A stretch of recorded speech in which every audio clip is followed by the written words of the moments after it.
Last one, Microsoft integrate also OpenAI services in your portfolio as a customizable artificial intelligence model. This is another big improvement that you have. But the ambition of Microsoft is democratizing artificial intelligence for all type of user. Then no citizen developer, classic developer, data scientist, okay? All people can find your type of specific artificial intelligence topic for your work. Well, but now we dip in iBuilder. iBuilder was born in 2019, okay? It helps you to insert artificial intelligence in your Power Platform application, basically in your Power Automate and Power App. But what you need to start to use artificial intelligence, the iBuilder. Okay, this is a critical slide as always when I speak about the licensing. iBuilder is an add-on on the classic Microsoft 365 plan for you. Then you can buy a credit. iBuilder is based on a concept, a credit concept. Then you buy, for example, 1 million of credit. Then each operation that you make with iBuilder consume this credit. All your credit, total credit, it's possible to split the number in different Power Platform environment based on what you need for your business. Exists a trial, okay, to test all artificial intelligence builder feature, and today exists a capacity calculator. Then it's possible for you today estimate the number of credit that you need for each month for your specific business.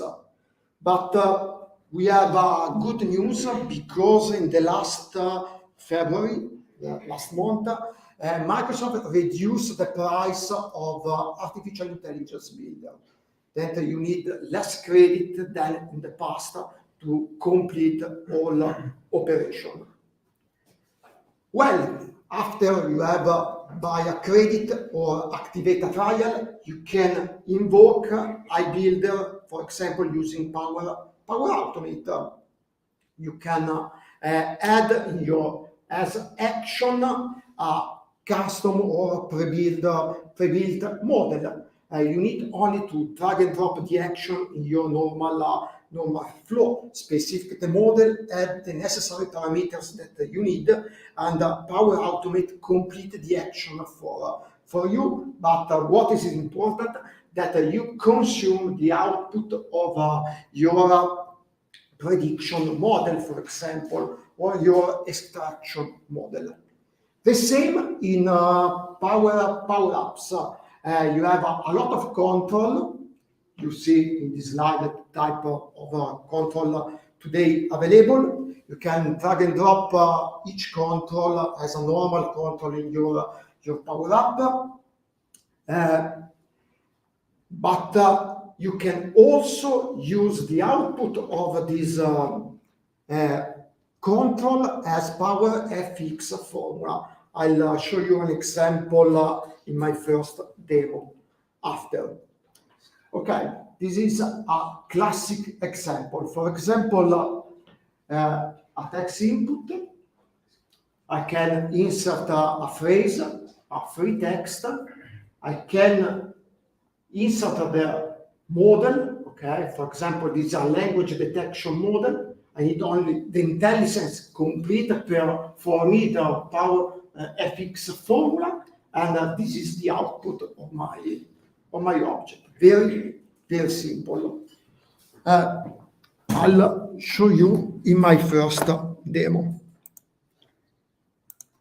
Okay, this is a typical power up.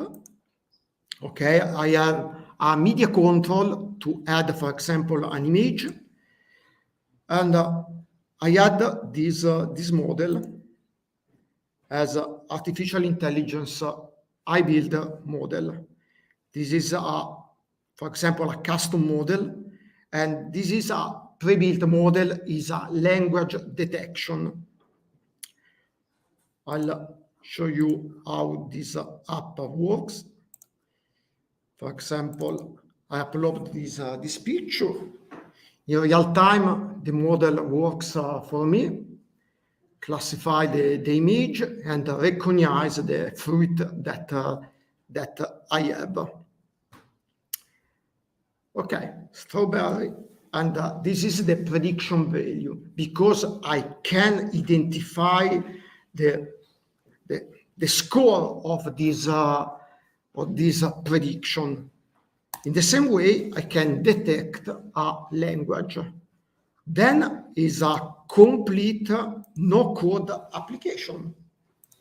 For example, when I press this button, I set a variable. It's possible to set the final value of this variable as a prediction of my model. This is very, very simple. Okay, but which are the differences between custom and a pre-built model in iBuilder?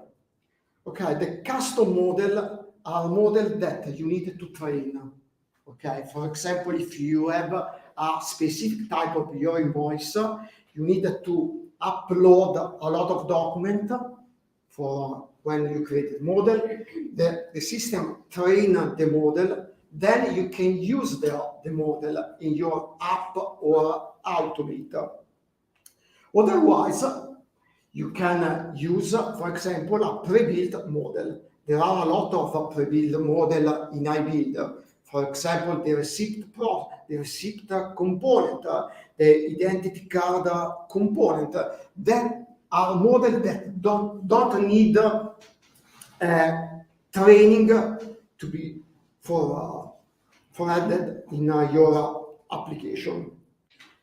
Okay, this is an overview about the custom model today available. You have a prediction, document processing, object detection, image classification, and category classification. You can, after the training, you can use this model in Automate or app in the same way. In a pre-built model, you have another type of model, business card reader, sentiment analysis, language detection, etc. But the last feature is that today it's possible to generate a text using Azure OpenAI services as a pre-built model. This is for the moment in preview for a small number of tenants today, but is one of the new features planned for the next month. But if all of this is not enough, you can connect artificial intelligence builder to your, for example, to your custom model. For example, I see the final slide. You could have your model, for example, in AWS, or it's your private endpoint that is your custom model. It could be a model created using Azure machine learning. Then it's possible to register this model into iBuilder. How is possible? The first step is provide the model endpoint. is a classic REST URL. You need to complete a Python script that this script registers your model into iBuilder. After this, you can see the model under iBuilder section, and you can use this. That is your custom model, is not iBuilder model in your app or automator. Then you have a lot of options to use artificial intelligence in your application. Okay, for example, you have trained your invoice model, okay, but now what is possible? It's possible to improve your model. You have a new action for Power Automator that is called improve feedback, okay? Then it's possible, for example, when you can check the results of your analysis, for example, if it is better than one number, 1 or 0.9, etc., depending on your choice, okay? I arrive in my invoice, check the value, okay, if this condition is true, I can save this new document into my model. This is a continuous training, okay? Then you don't need to retrain the model, for example, each month with other data, okay? It's possible to complete this operation automatically using a feedback loop. Okay, I prepare two demo about the iBuilder. Okay, I set my first demo. Okay, rental agreements. Suppose that you have this type of document. It's not an invoice, it's not a structured document, then it's a generic text.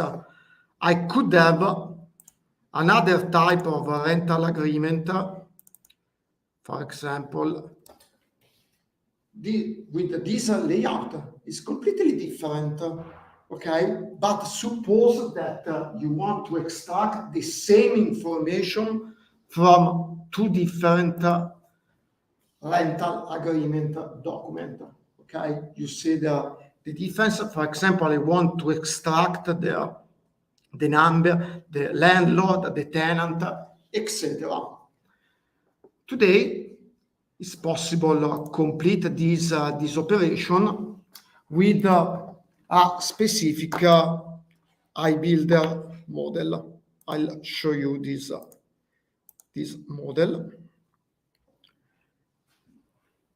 Okay.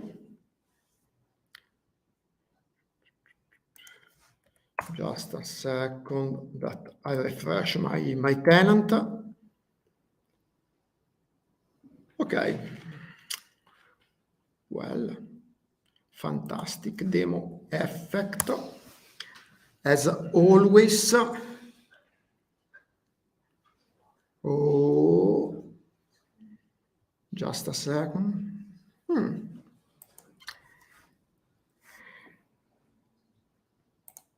Okay. For the moment, I'll show you the final effect using my application. Okay, this is the model. I can click and I'll show you.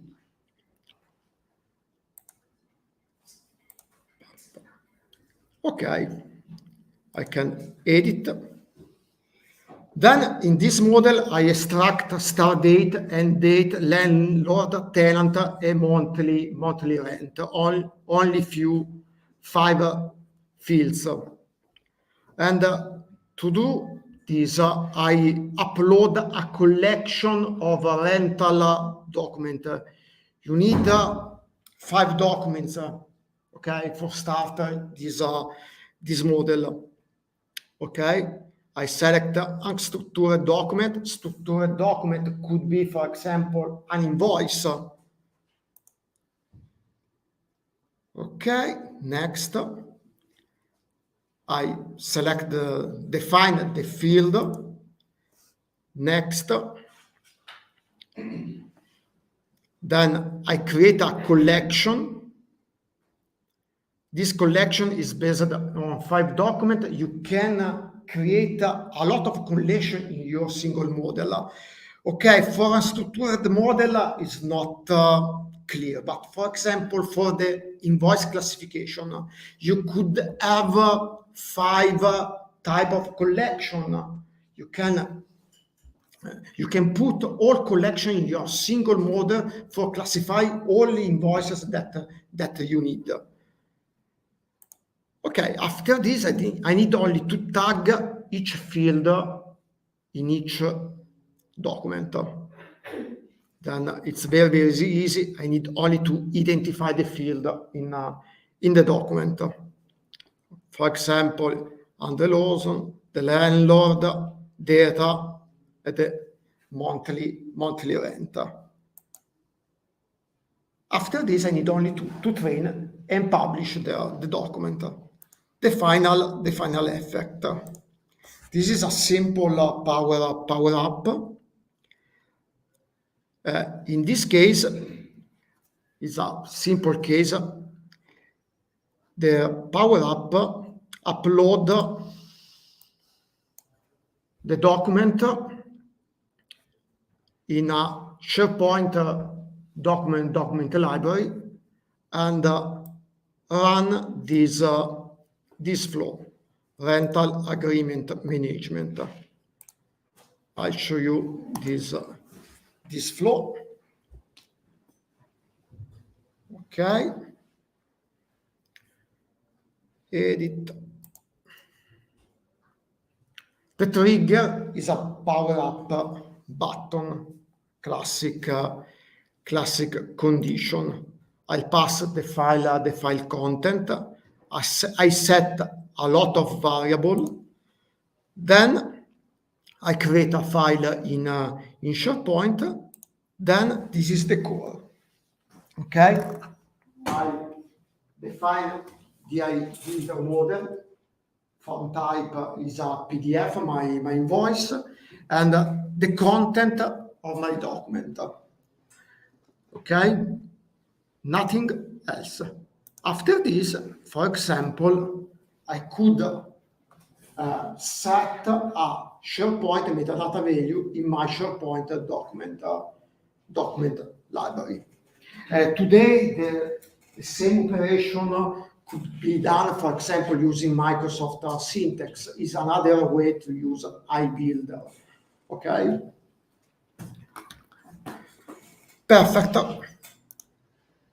I'll show you how this app works. Now I attach the file, rental agreement. I select. And now the workflow classified the document for me. This is a typical results. Then you can see the landlord, the tenant, the data, the monthly rent agreement. Okay, I need a few times, and the Power Automate classify the document for me. But I'll show you another part of this Power Automate, and this is this condition. Okay. For example, if I want to enable the feedback loop, okay, is the feedback is a normal variable. So the value of the confidence score is higher than 0.8 for the landlord and the tenant field. So the score confidence is higher than 0.8. Okay, add this document in my feedback loop. I need only to pass the content to the feedback loop action. How this work? I attach another file. Oops, I need to change the feedback loop. Okay, it's already yes, perfect. Upload and classify. What's happen in this case? When I edit my model, in this case, I can return to my model. I build a model. Okay. When I click on rental agreements model, the UI identify that are documents to review, because the process identified that I had a feedback loop document. Then I can add this document in my collection now. Okay, I can edit the draft.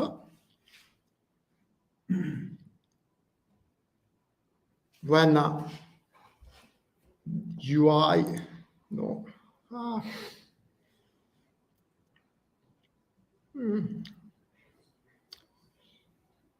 Okay. Now is the wrong button, because at the moment I need to wait 10 minutes for the training. But if you go to the collection, okay, edit model. I hope that work, because now the model is in training. Okay, but the final results is that I can add this document in my collection. Okay, next.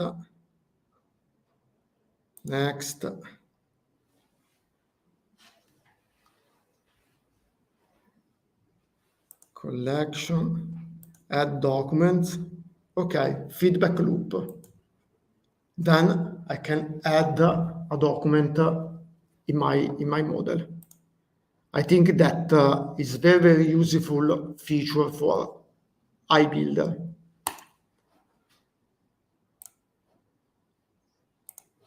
Okay.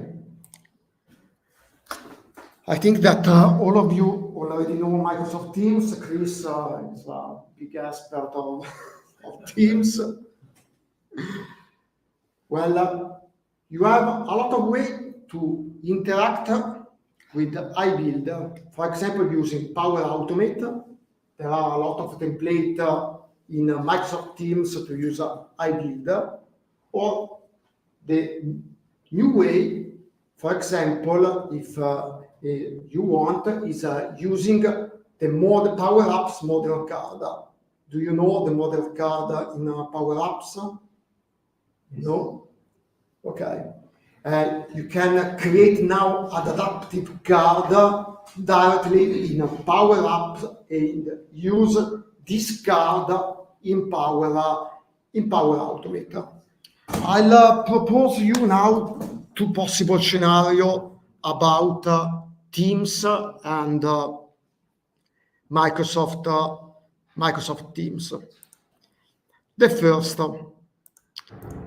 okay, we can close. This is a classic channel in Teams. For example, I can start a new conversation. I use keywords, for example, object, then I upload one image.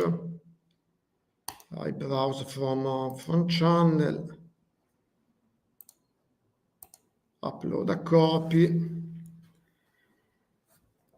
replace. Okay, I can. It's a classic chat in my channel. Then I send this. For example, I want to identify the number of objects that I have in my image directly from my Teams chat. In background, I could have this, for example, this workflow, this Power Automate. The trigger is when keywords are mentioned. For example, I use, for example, the object is the keywords. Then I analyze the content of my message. I could identify if is a reply to or a new message. Then, for example, I can identify using the model in my. I can check the response, and I can call my prediction model. Okay. For example, in this case, identify the number of bottles that I have in my image. 3, 1 mint tea, 1 rose, 1 cinnamon tea. The Power Automate could be continued, okay, and propose me to post an adaptive card, okay, and I could take the response from my adaptive card and save the item in SharePoint. For example, yes, I can submit the response, and then I saved, for example, data in my object detection list in SharePoint. Then you can use iModel directly in Microsoft Teams in a normal discussion. Okay, you don't need an application to use iBuilder. You can trigger, for example, a normal discussion and start your artificial intelligence model that you have. And this is green tea object detection model. For the picture, the iModel is the same. You need to upload a lot of image, identify in each image the type of object, mint, cinnamon, rose, etc. Okay, for each image, you need a high number of image to have a good result respect of the document. But it's very, very easy to create a simple Power Automate that consume this model. Okay, but I could have another typical scenario. For example, to manage your invoice, I can send my invoice from mail. Okay, the keyword for the sample is okay, sample invoice. I add an invoice as attachment. in this case, invoice. For example, I select this PNG sample, and I send my mail. Okay.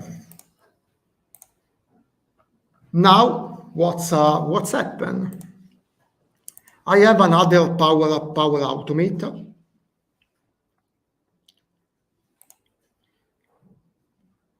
Process invoice from mail. The trigger now is when a new mail arrives. Okay, I can filter the subject only with attachment.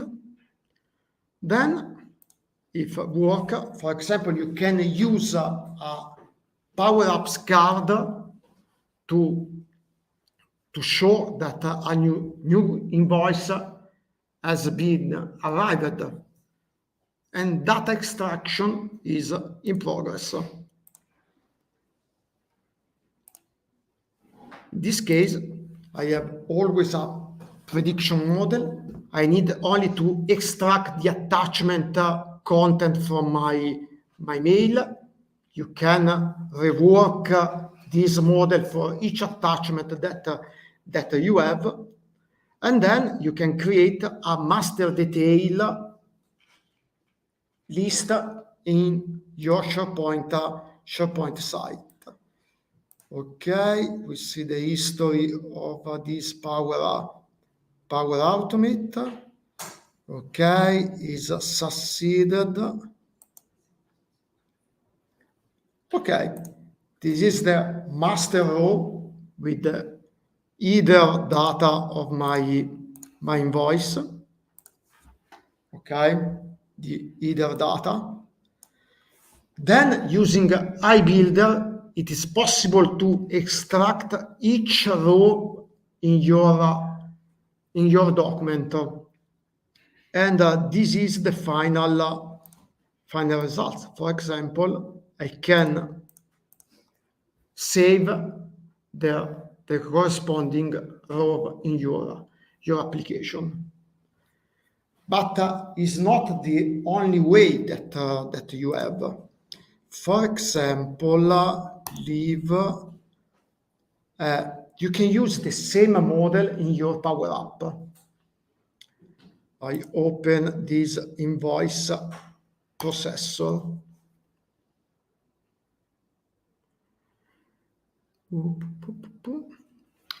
It's another typical Canvas app.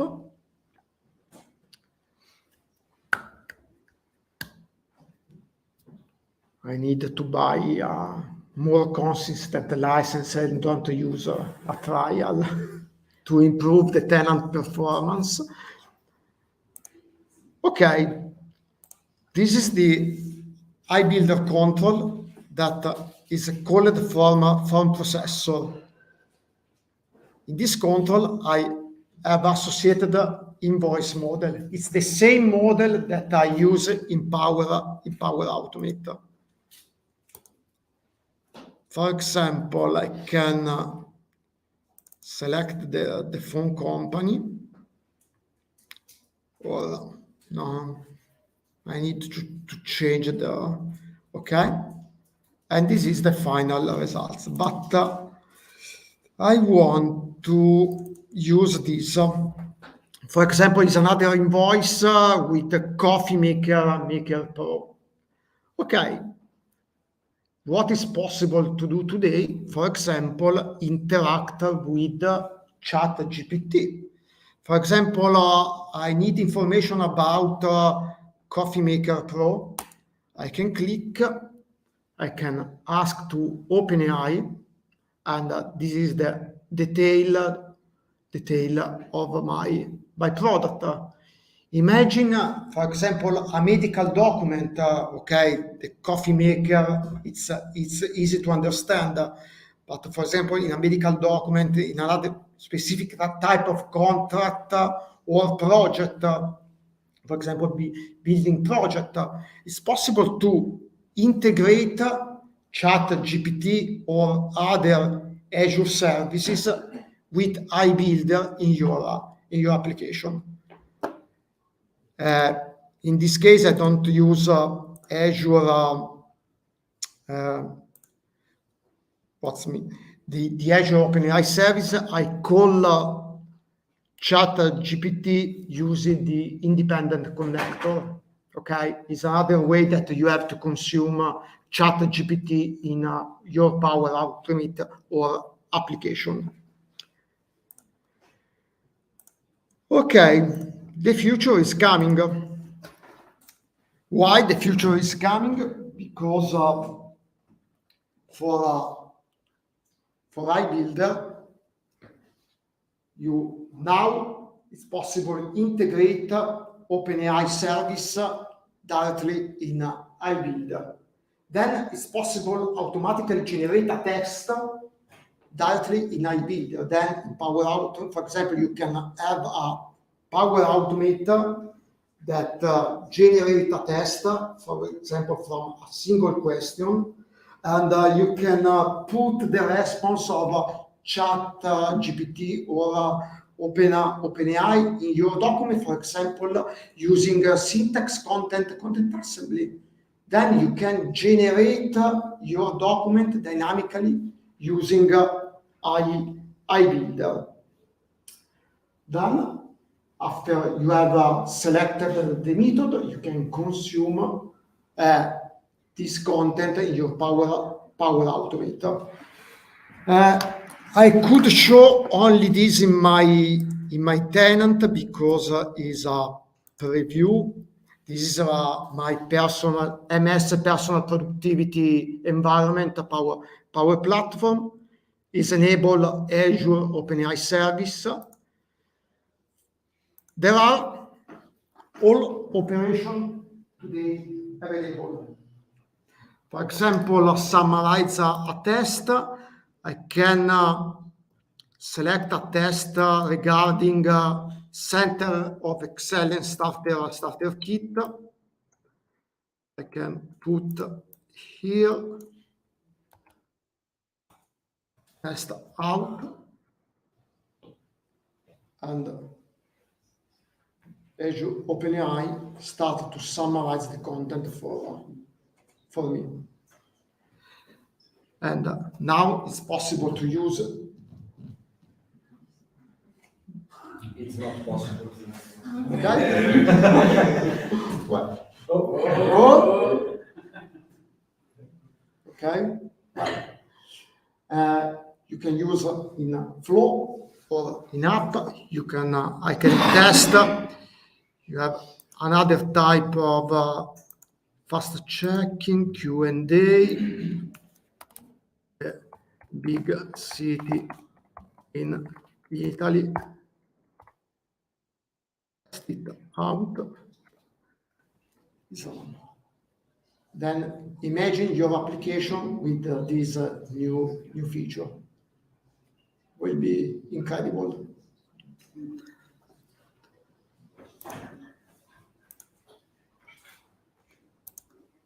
Okay. There are questions?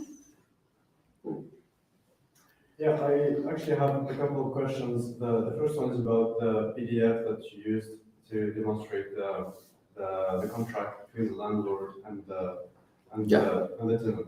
So, are those PDFs with recognizable letters? That means that are those PDFs from where we can select texts, or are those scanned images? No. Select the text in PDF during the training. Okay, and would it work also with images? You can save it for the images. Okay, it's the same. Okay. And also for training the model, you created a model for this contract, and you extract features like the start date, end date, landlord, tenant. How do you tell the AI, the model, what features to extract from the PDF? Are those features how does the model know what features to extract? Yeah. Does it know from the variable names, like when you type start date?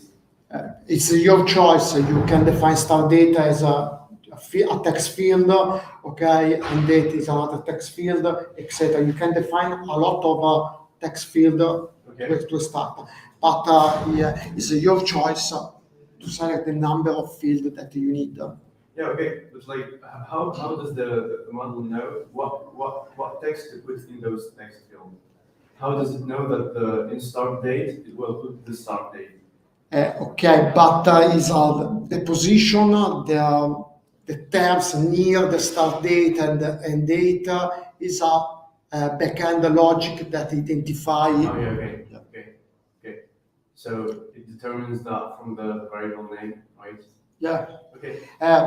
It's this is a wrapper or what's happened in a syntax where now you can define, for example, all logic structure, what you have before the label, what you have after the label. Okay. It's the similar mechanism. Okay.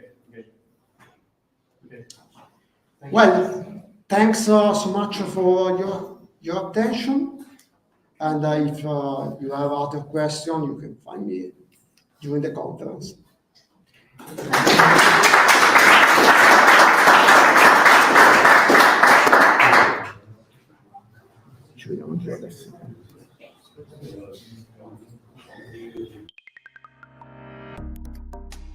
If you are managing teams, you probably use the call quality dashboard. But if you are expecting monitoring capabilities, in-depth visibility, and alerts to understand issues when they happen, the call quality dashboard can leave you frustrated. Introducing Martello's Vantage DX, the solution that transforms Teams' call quality data into end-to-end monitoring insights. Vantage DX correlates this call performance data to automatically alert to where your problems are, who is impacted, what is the root cause, and who owns the issue. Whether the call is peer-to-peer, direct routing, or a meeting with multiple people, Vantage DX gives you the right information when you need it. Staying ahead of user experience problems is easier with the right tools.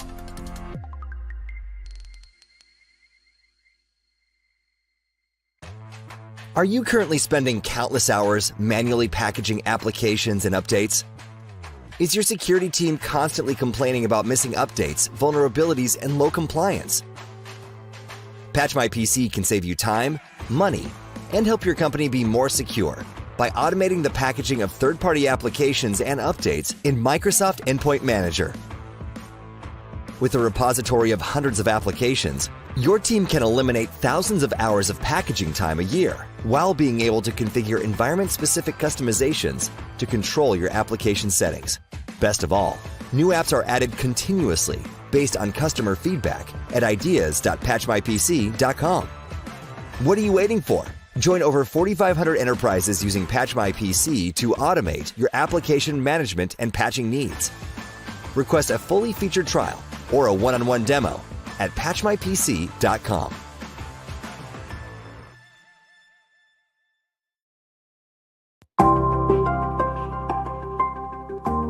Nous sommes Aero, spécialistes dans la gestion intelligente de l'information. Créé en 2004, Aero, c'est aujourd'hui 230 consultantes et consultants, ainsi que 5 agences à travers le monde. Vous nous connaissez bien comme le leader OpenText, mais Aero, c'est également un partenariat depuis plus de 10 ans avec Microsoft. Le partage de connaissances et la montée en compétences inscrits dans l'ADN, des équipes qui comptabilisent ensemble des dizaines de certifications, des milliers de jours hommes délivrés en mode projet ou en régie auprès de plus de 200 clients. Une participation active dans les communautés Microsoft en tant que sponsor, et 6 conférenciers dont un MVP qui dispensent des conférences en Europe et dans le monde. Le travail hybride entraîne des changements d'organisation, un besoin de résilience, le nécessaire équilibre entre la vie professionnelle et la vie personnelle et le respect des contraintes liées à la cybersécurité et à la réglementation. Cela se traduit aujourd'hui par la démocratisation des composants de Modern Workplace et le fait de fournir aux citizen développeurs la possibilité de créer leurs propres applications, leurs propres automatisations ou encore la gestion des contenus intelligents qui portent en eux-mêmes leur sécurité, leurs règles de conservation et leur rôle dans les différents processus métiers. Nous sommes les experts qui vous accompagnent dans vos grands projets, comme dans le coaching individuel autour des meilleures technologies. Sur la gestion des contenus, leur capture, leur création, leur migration. Sur l'automatisation, le développement d'applications low-code et pro-code. Sur la protection de l'information et la collaboration sécurisée, ainsi que des compétences transverses sur la conformité réglementaire et la gestion du changement. Pour vos besoins actuels et futurs, faites confiance à Aero pour vous aider à relever vos défis.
If you are managing teams, you probably use the call quality dashboard. But if you are expecting monitoring capabilities, in-depth visibility, and alerts to understand issues when they happen, the call quality dashboard can leave you frustrated. Introducing Martello's Vantage DX, the solution that transforms Teams' call quality data into end-to-end monitoring insights. Vantage DX correlates this call performance data to automatically alert to where your problems are, who is impacted, what is the root cause, and who owns the issue. Whether the call is peer-to-peer, direct routing, or a meeting with multiple people, Vantage DX gives you the right information when you need it. Staying ahead of user experience problems is easier with the right tools.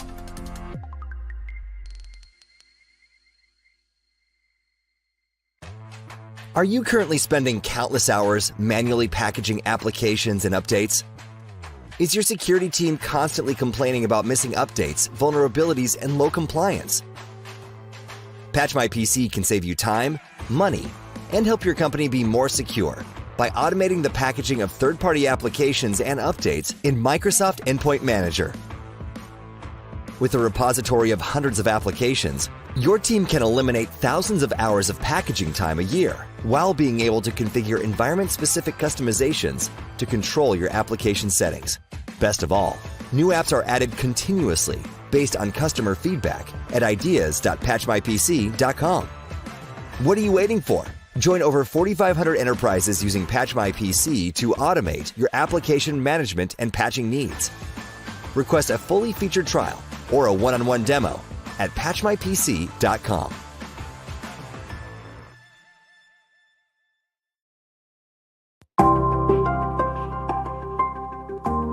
Nous sommes Aero, spécialistes dans la gestion intelligente de l'information.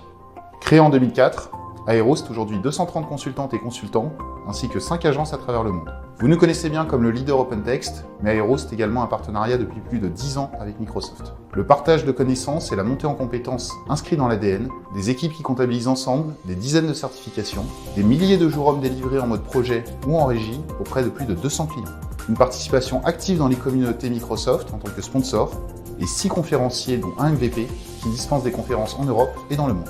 Le travail hybride entraîne des changements d'organisation, un besoin de résilience, le nécessaire équilibre entre la vie professionnelle et la vie personnelle et le respect des contraintes liées à la cybersécurité et à la réglementation.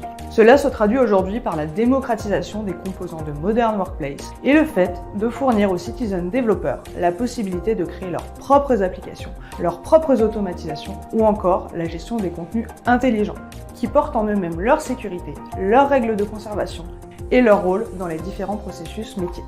Nous sommes les experts qui vous accompagnent dans vos grands projets, comme dans le coaching individuel autour des meilleures technologies.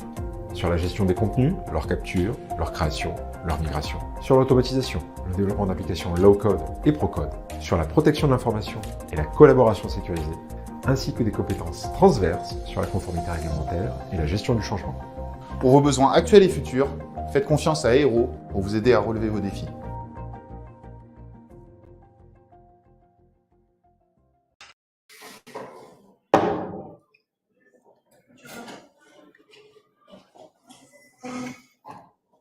Ah, ça c'est vous alors. Ouais, Ah, il n'y a oui, plus oui, qu'à oui, oui. lancer le PowerPoint. J'ai aussi un démo, mais ça prend. La tout démo, l'écran. ça prend Ah oui, tout ok. l'écran. Ouais, il n'y a pas de souci. Parfait, merci. Ah oui, le gars. Ah. Branché. Bonjour. Hello.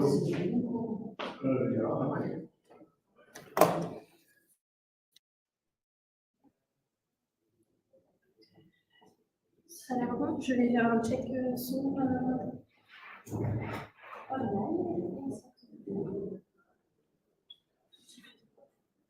Ah, je dois dire quelque chose. Allez, voilà.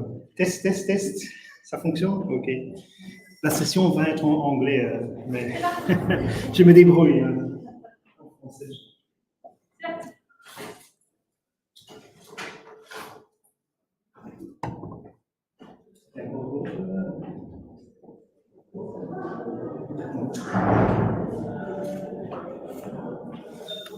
I'll wait another 2 minutes maybe.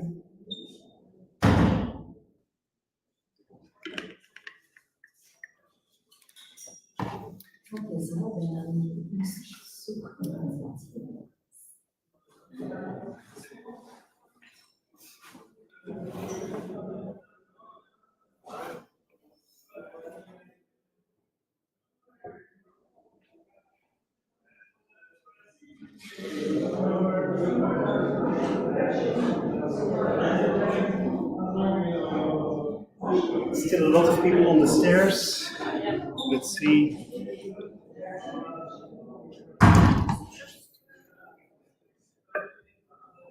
So this is recording this. Just from the camera, but I'm not sure it's working. I don't see any movement. No. Ah.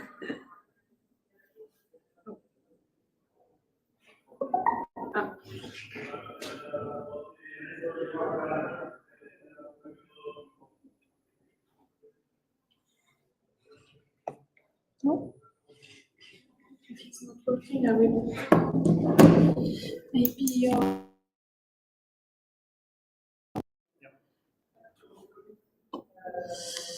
so it's this one.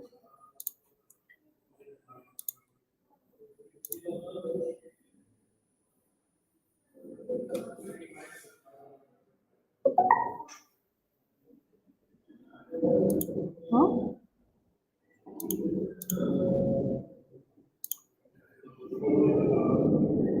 Don't know.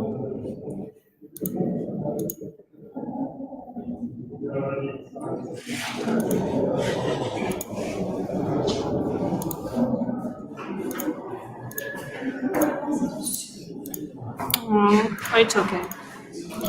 If the No sound, camera or- no, I don't think so.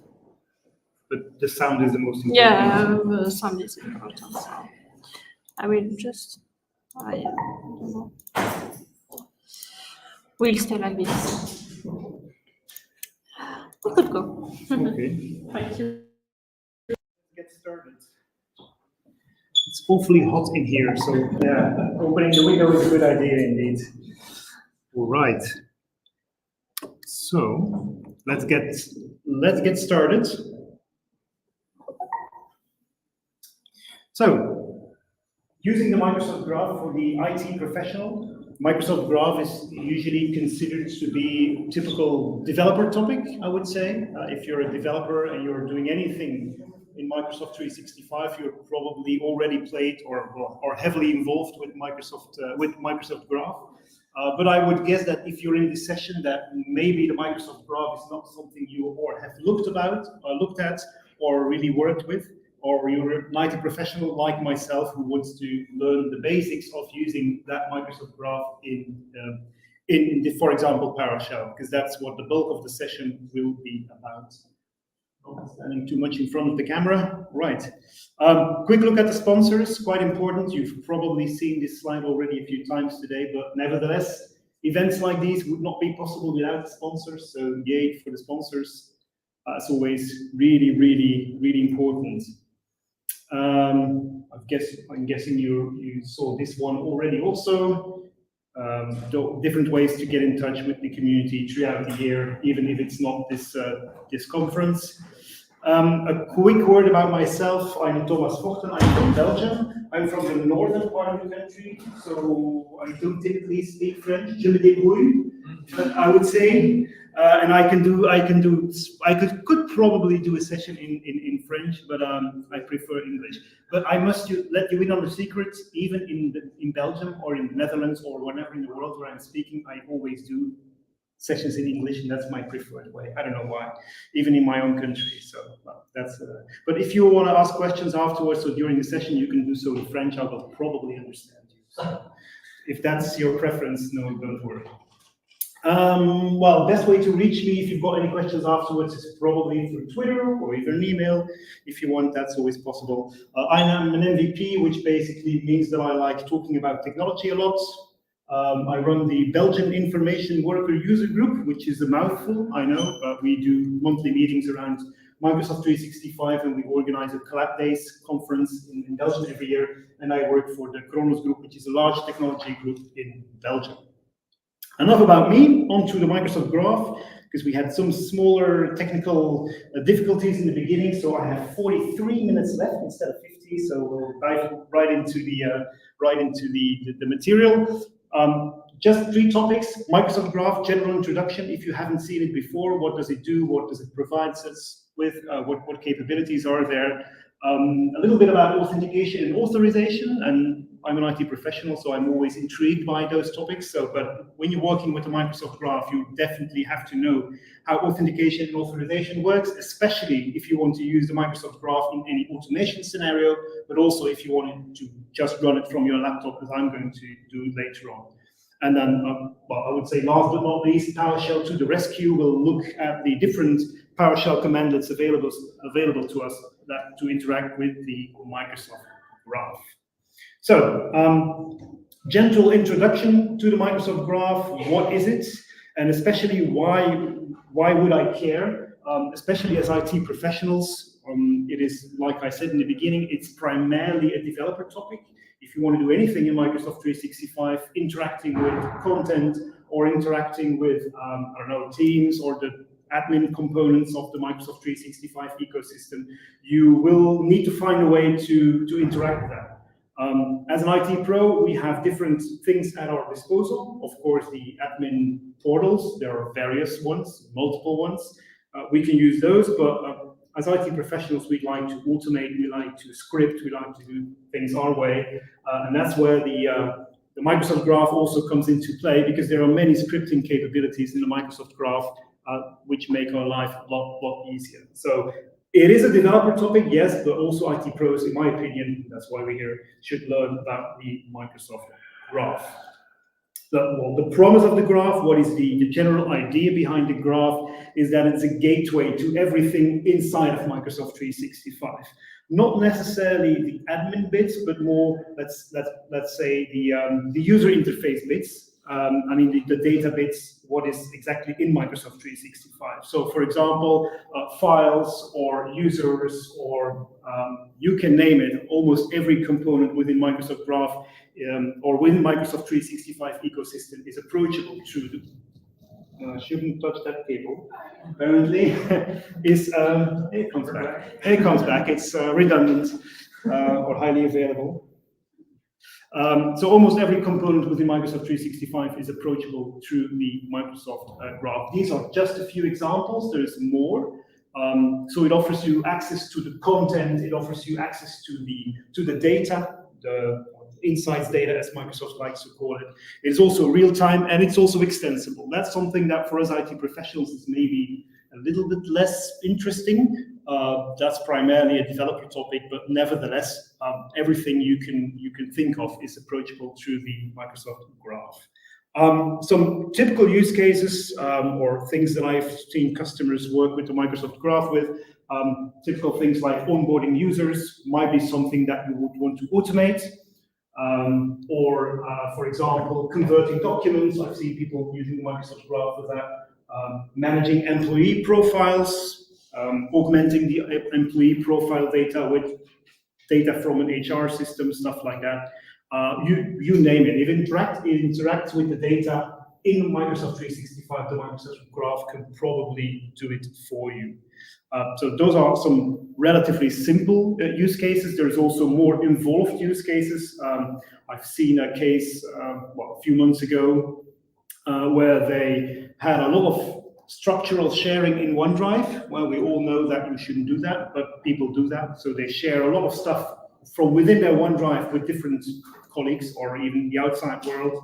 But when that person leaves, how do you know who has access to all that data? And I know there are ways within Microsoft 365 to get to know that, but also with the Microsoft Graph, and that's something I've seen, is that with the Microsoft Graph, they query the OneDrive of a particular user who is leaving the company, and they will send emails to everyone in the company who had shared documents on that OneDrive and give them some time to, I don't know, to copy the data or do whatever they want to do with it. So that's a little bit more evolved scenario, but also the Microsoft Graph might help you here because the Microsoft Graph allows you to interact with the actual documents within the OneDrive, within certain permission guidelines, of course. We can't just do anything. That might be one of the scenarios. So the Microsoft Graph, in essence, is what they call a RESTful API. I'm not a developer. Maybe you are a developer. I'm not. What is a RESTful API? A RESTful API is an API that is approachable through the web, through HTTP. So in the URL, you can do several queries, and then you can get some data back. That's, in essence, what a RESTful API is. There is a little bit more to it, of course, but that's the basics. So it's HTTP-based. Luckily, and it has a single endpoint, graph.microsoft.com. So everything goes through there, or almost everything. So you can send different commands to the Microsoft Graph. If you want to hard code this, you can send your traffic to graph.microsoft.com, and then you get JSON data back. Everyone loves JSON. Yeah, I can't help it. This is also JSON-based. So that's the data that you get back from the Microsoft Graph itself. And then, well, how does that look like? Could be something like this. This is a simple example of the JSON data that gets returned by the Microsoft Graph. This is probably, well, this is not probably, this is the information about a user that we're returning. So we ask the graph, okay, give me, we'll talk about this V1 later on, give me a list of all the users. You see, it's HTTP based. There is authentication behind that, because otherwise that would be very simple. So we'll talk about that later on. And then you get something like this back. So different properties about, in this case, a user Aaron, his job title, the usual parameters that you would expect when asking information about the user. And that's the default information you get back when you query for a user in the Microsoft Graph. So it works like this. Luckily, when you're using PowerShell with the Microsoft Graph, you don't really need to know how to go to this endpoint and how to create a query and everything like that. That gets abstracted away from you through the PowerShell commands. But nevertheless, even as an IT pro, it's interesting to see how that actually works behind the covers. So again, it's a RESTful API, so that means that there's also some methods involved. The most basic one is the get method, and these are a few examples of some types of information you can get back from the graph, and the way that looks as in the RESTful API. For example, get me my manager is a call to graph.microsoft.com/me/manager. So you can see you can traverse with the URL, you can traverse through the data and even do queries or specific queries. For example, give me all the files with a certain title, or give me all my emails, all my messages with this kind of filter where the importance equals high. Again, this looks very developer-y. How on earth do I have to make these queries? Again, the PowerShell commandlets will make that easier for you. So these are just some examples. Again, okay, that might seem interesting. I can get a lot of valuable information back from the graph, but still it looks very developer-y. What are the things that we can do there to make our lives easier? And of course, again, I already mentioned PowerShell can help us there in a very good way. If you're working with PowerShell a lot, you might know that if you see a long URL and you think about RESTful APIs, you might know that there is something that's called a command that's called invoke REST method. Can I use that to call the graph? Yes, you can, but then you have to do everything manually. You have to do the authentication manually, you have to do the filtering manually, all the queries.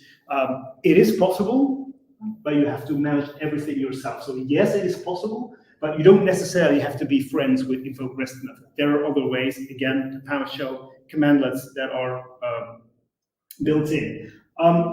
In the beginning, I talked about how Microsoft Graph is the gateway to, for example, email or to, I don't know, Intune, doesn't really matter, any component in Microsoft 365. And all these different components, they have their own commandlets, their own modules in PowerShell that you can download. There is one for Active Directory, there is one for Teams even, not necessarily a very good one, but it's all possible. Everyone has their own module. Do we throw them away? Well, maybe yes, maybe not. Depends on your scenario. And I know I'm a consultant. I always say it depends, and that's yeah, but it is true. Depends on your scenario. But there is, I think, the clear path forward will be the Microsoft Graph.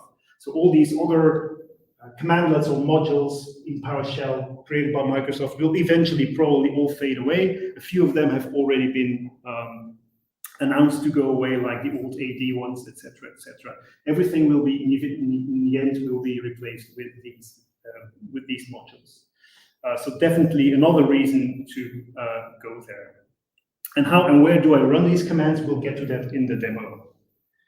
All right. If you get started with the Microsoft Graph and you have no idea where to start, before going to PowerShell and try to test things out, this is the first place you go, and that's the Microsoft Graph Explorer. Which is a web-based tool that enables you to play around with the different queries, the different endpoints, and the different types of information available to you within the Microsoft Graph. The cool thing is that it works. You can just go there and it works with test data, but you can also log in and connect it to your own test tenant or your own prediction tenant if you want, and then you're able to play in a graphical way with the different queries and see what kind of information they return. Also, it's a great troubleshooting tool, so if you get stuck with authentication or certain other parameters that don't really work or filters, the Graph Explorer is probably the first place to go if you want to know how the graph is working beneath the covers. So that's a really good, that would be the first tip actually that I would recommend to go there. So it abstracts away a lot of the complexity. That's definitely true.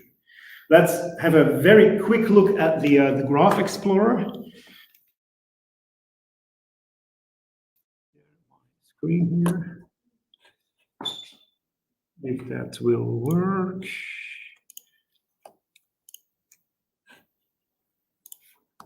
Not yet. It's probably a resolution thing. Give it some time. No? Am I still?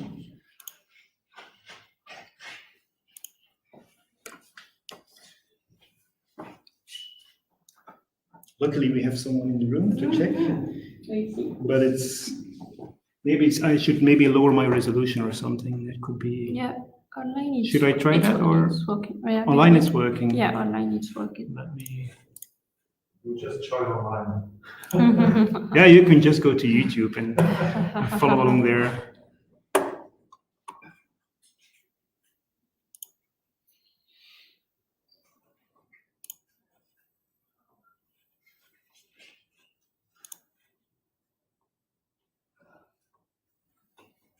Nothing yet? No.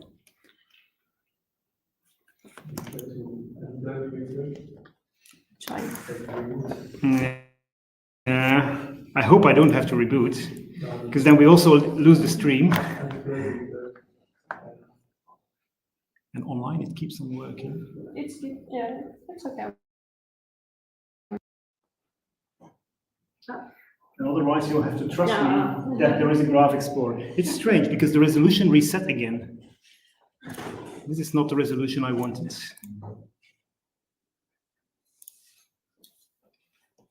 Great, now we have 29 minutes left. Come on.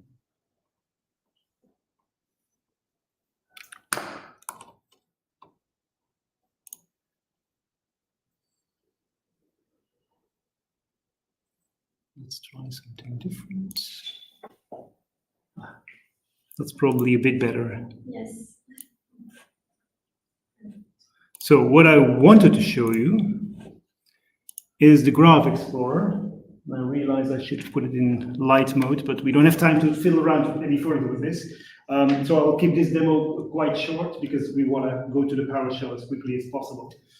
So you get the idea. On the left-hand side, there is an overview of different components in Microsoft 365 that you might approach. They offer some getting started queries, but there's also other components like Teams and Excel and whatever. Here on top, you have the endpoint, graph.microsoft.com v1. That's the production version. There's also a beta version, and you can change that here.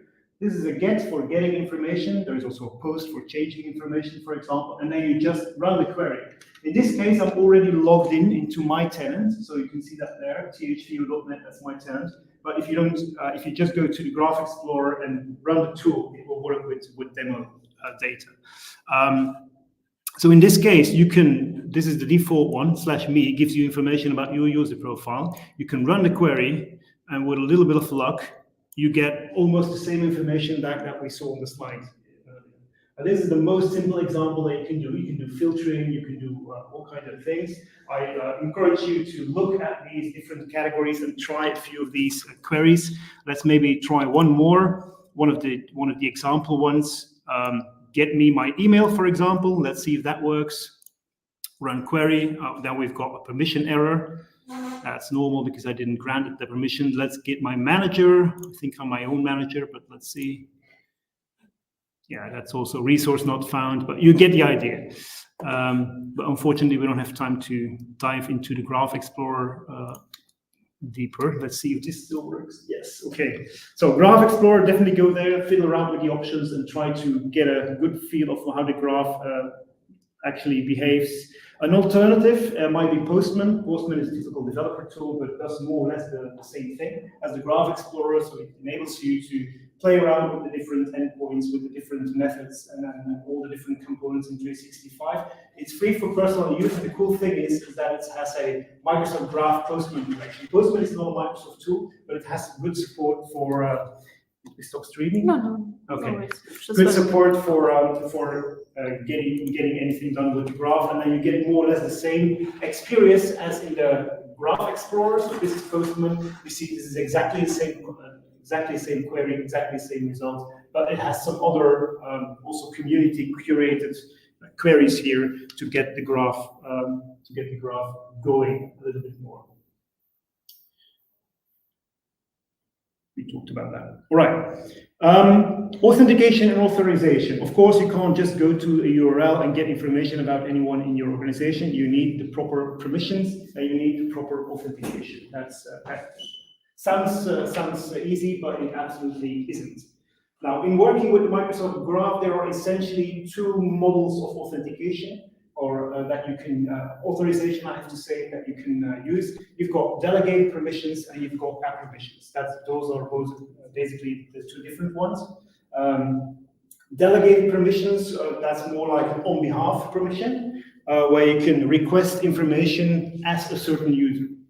So this is typically used for scenarios where you are doing something interactively in the graph, in PowerShell, for example.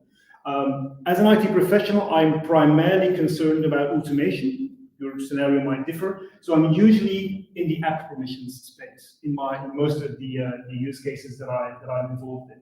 But there might be certain scenarios that you might want to give your users access to the graph, and then delegated permissions might be one of the options.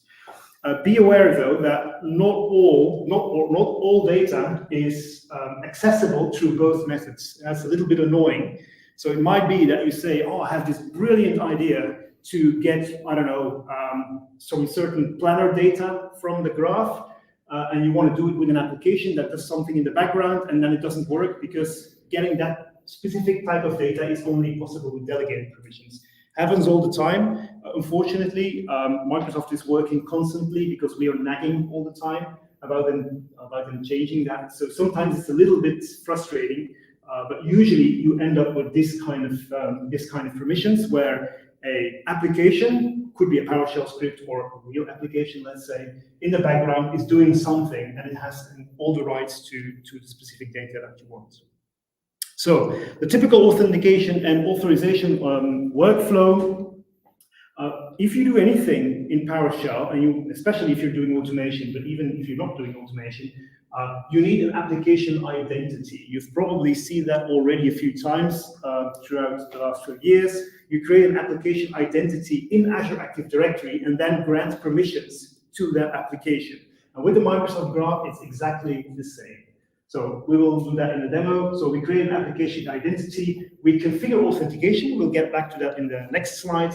And we also need to configure the necessary permissions to that application because not every application can do anything or everything in the Microsoft Graph. Otherwise, we would have a big security hole if every application that you registered in the Azure Active Directory could read everyone's email, for example. That's not what we want. So we also need to specify very specifically which permissions we want to grant to very specific application. These are the typical authentication methods that are available to us, especially if you're going for application authentication. You can work with user prompt or device code, but of course that is interactive, so that doesn't work with an automated script in, I don't know, Azure Automation or Azure Functions or somewhere running on a server, I don't know. So that's usually out of the question, but it is possible if you just want to test something out on your PC.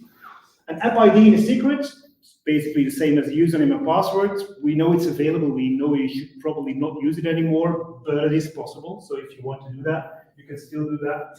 My preferred way of working these days is using a certificate. That's much more secure. And you might ask yourself, okay, what about things like managed identities, which is probably the thing you should be using these days. It is possible with a lot of workarounds, but in the next version of the PowerShell for Microsoft Graph, managed identities will be baked in. But that's why I usually go for certificate-based authentication, in my case, to get everything working. So about these permissions, as I mentioned already, every application, you need to specify specific permissions. And they are really specific. I don't know how many there are, but there's probably hundreds of different kinds of fine-grained permissions. So when coming up with an application that wants to do something, it usually takes some time to figure out which application permissions I actually need. If you just go about and try something, the PowerShell commandlets will error out and will tell you which permissions you have to use. That sometimes helps, but also the documentation for the Microsoft Graph is quite good when it comes to permissions. So you go to the documentation, you see, okay, reads all the user profiles, I need user.read.all, or to iterate over all the teams in my tenant, I need specific permissions. You can find that in the documentation. Also see that different kinds of authentications also have different kinds of permissions. So you always have to be a little bit careful in the beginning, but once you get going, it's fairly self-evident. Let's look at authentication and authorization for just a few minutes. Let's go to our Azure Active Directory. Should have opened this beforehand, and it does work. So to make my demos work today, I created an application registration in Azure Active Directory. Let's go to app registrations. And then you basically next finish your way to a wizard, and then you end up with an application here. I called mine Microsoft Graph PowerShell, but you can give it any name. There are certain parameters here that you need to know or that you need to use later on in your PowerShell. So the application, the client ID, and usually also the tenant ID, that identifies your application. So whenever your PowerShell runs, it will use this application as its identity. That identity needs certain permissions, and that's done through the API permissions. I have granted my application quite a lot of permissions, but again, be very vigilant of what you do here, especially if you have all the rights like I do in my tenant, so I can do whatever I want. So for example, my application will be able to read email from everyone. It will be able to iterate over all the users. It will be able to iterate over all the devices that are registered in my Azure Active Directory, etc., etc., etc. If you want to add a permission here, there is a nice button here, add a permission. You click the biggest button you have here, Microsoft Graph, and then you probably will go for application permissions. And then you can start searching here. And as I've said, there's a lot of things. You can query your security logs. You can query your security score, whatever, bookings, planner, everything is in there. And then you go to different permissions. You check permission, read all booking related resources, add the permissions, and then you're okay. For some of these permissions, you also need to grant admin consent for the whole tenant at this button. So that's something you often need to do. And luckily, it's only possible to do that if you're a tenant administrator. And then you end up with all these permissions. That's the permissions part, so the authorization part. What about the authentication part? I talked about the different methods that you can use. In my case, no, this one. In my case, I'm using a certificate. So I upload the public key of the certificate inside of my application. It has a thumbprint, it has an expiry date, etc., the usual stuff. And then the private part of the certificate, in my case, because I'm doing the demo for my PC, is on my local certificate store on my laptop. If you would use Azure Automation or Azure Functions, you would do the same thing more or less, but upload the private key into that service, and then it gets all connected. You could also work with client secrets. We talked about that. It's the equivalent of username and passwords. Might be still useful in certain scenarios, but I would definitely go for certificate authentication or maybe managed identity, if that's because that's a lot more secure. Downside of certificates, well, we all know the downsides of certificates. We need to manage them, and it happened to me a few times already during a demo that I forgot to renew my certificate, and then you have got a problem, and let alone in production scenarios. So authentication, authorization done through an Azure application, Azure AD application, and also configure the authorization there, in my case, a certificate. All right, let's finally look at PowerShell. It's called the PowerShell SDK, so the software development kit. Again, it sounds very developer-y. I'm not a developer, but this is what you should download: the PowerShell SDK for the Microsoft Graph. The thing you're after is the module called Microsoft.graph, and with a simple install -module Microsoft Graph, everything gets downloaded. Be careful there, because that Microsoft.graph module is really, really, really big. It's, I don't know by heart, but it's several hundreds of megabytes big. That's not necessarily a problem on your laptop, because, yeah, whatever. But imagine running a PowerShell script in, for example, Azure Functions or even Azure Automation. Each time the function starts, it will download those 600 megabytes again, if you're not careful, depending on your plan. So if you have a warm plan in Azure Functions, for example, it will keep that in memory, but still be very careful. There is a way around it. We'll do that. We'll see about that in the demonstration. So, but on your laptop, there is nothing wrong with just doing install module Microsoft Graph, and then you'll have to wait 10 minutes because it's really, really big. With git install module Microsoft Graph, you will see what exactly is installed. These are the minimal prerequisites to run those. I'm using something way more newer. I'm using new PowerShell. This is still Windows PowerShell 5.1, but that's the least that you need. But I guess that's more for reference. And then you can start taking advantage of the Microsoft Graph SDK. We talked about the version. In the Graph Explorer, I showed you that we have a V1 somewhere in the URL. V1 means production. These are the supported methods in the Graph endpoint. But what we often do, it is not unsupported to do so, but then you get access to unsupported methods, which are often required, and that's how you do this. Select ng profile, Microsoft Graph profile name beta. For example, a lot of the Teams commandlets are still in beta, and that's how you switch to enable them. We'll talk about permission scopes later on in the demonstration. All right. So, yes, go ahead. For the beta scope, when we see that we have some permission, some requests which are in beta for a few years, yes, and we need them. They're not supported, but I just use them in my production code. Because for some of these, you can wait for, indeed, like you say, years. And yeah, a lot of people complain a lot to Microsoft about or this or certain capabilities not being available. The Microsoft Graph team within Microsoft is really responsive, but they have a lot of work. This is one of these things. Yeah. Sometimes it has to do with implementation details, but sometimes it also has to do with like big architecture discussions that they're having internally, why they are keeping it in beta because of various reasons. But I've run into the same situation, definitely. Yeah. It's a bit frustrating. It's like Gmail being in beta for 10 years. I know, it's the same. But again, you're using unsupported things there, but many people just use that in production also. The beta endpoint. You just have to know that if you've got a problem with those, you can't call for help. We talked about the RESTful API and the different methods. The simple one I showed you was get, but there's other verbs available in HTTP, post and put and patch and delete. And they all have an equivalent in the Microsoft Graph commandlets. So get is always get ng something, new ng something, new ng something, etc., etc. So you get the idea.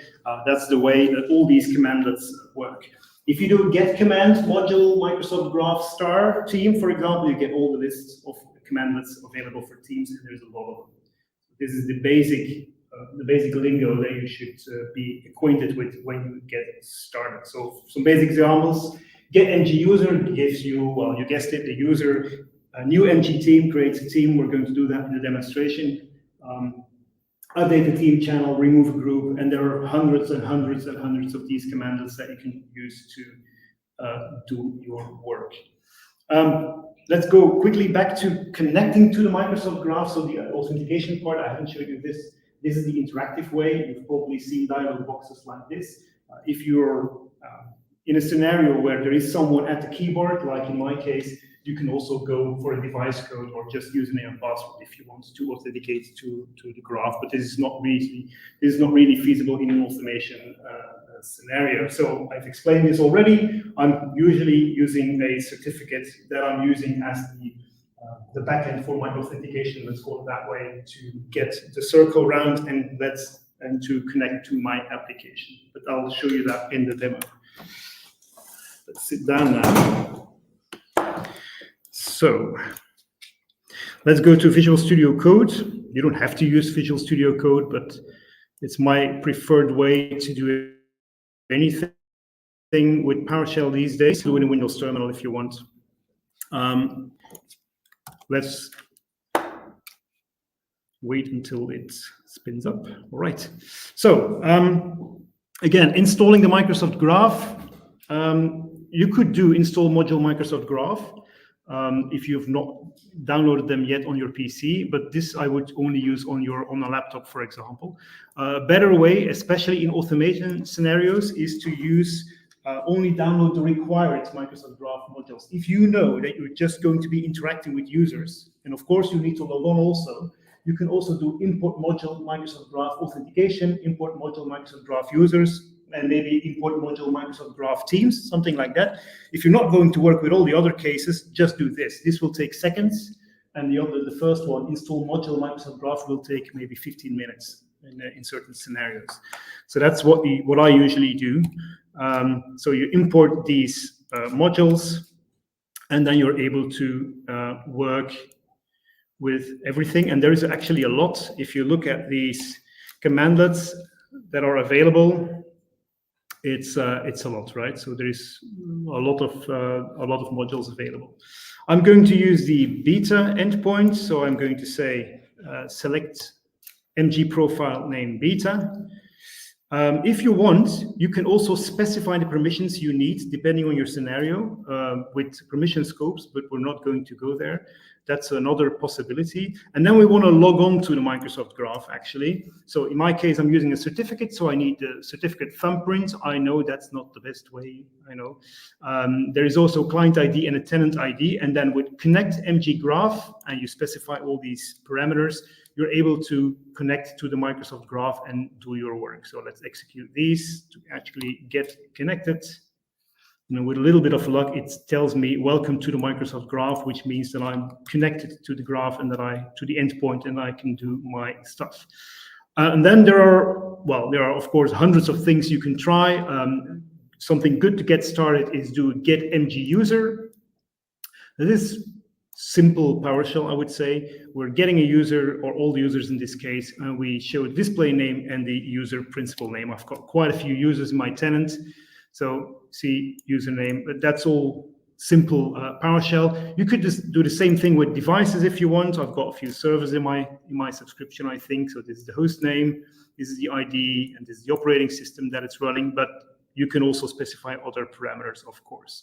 If you are ever in doubt of the permissions that you have of the currently logged on session, you can work with get MG context. For example, get MG context and give me all the permission scopes.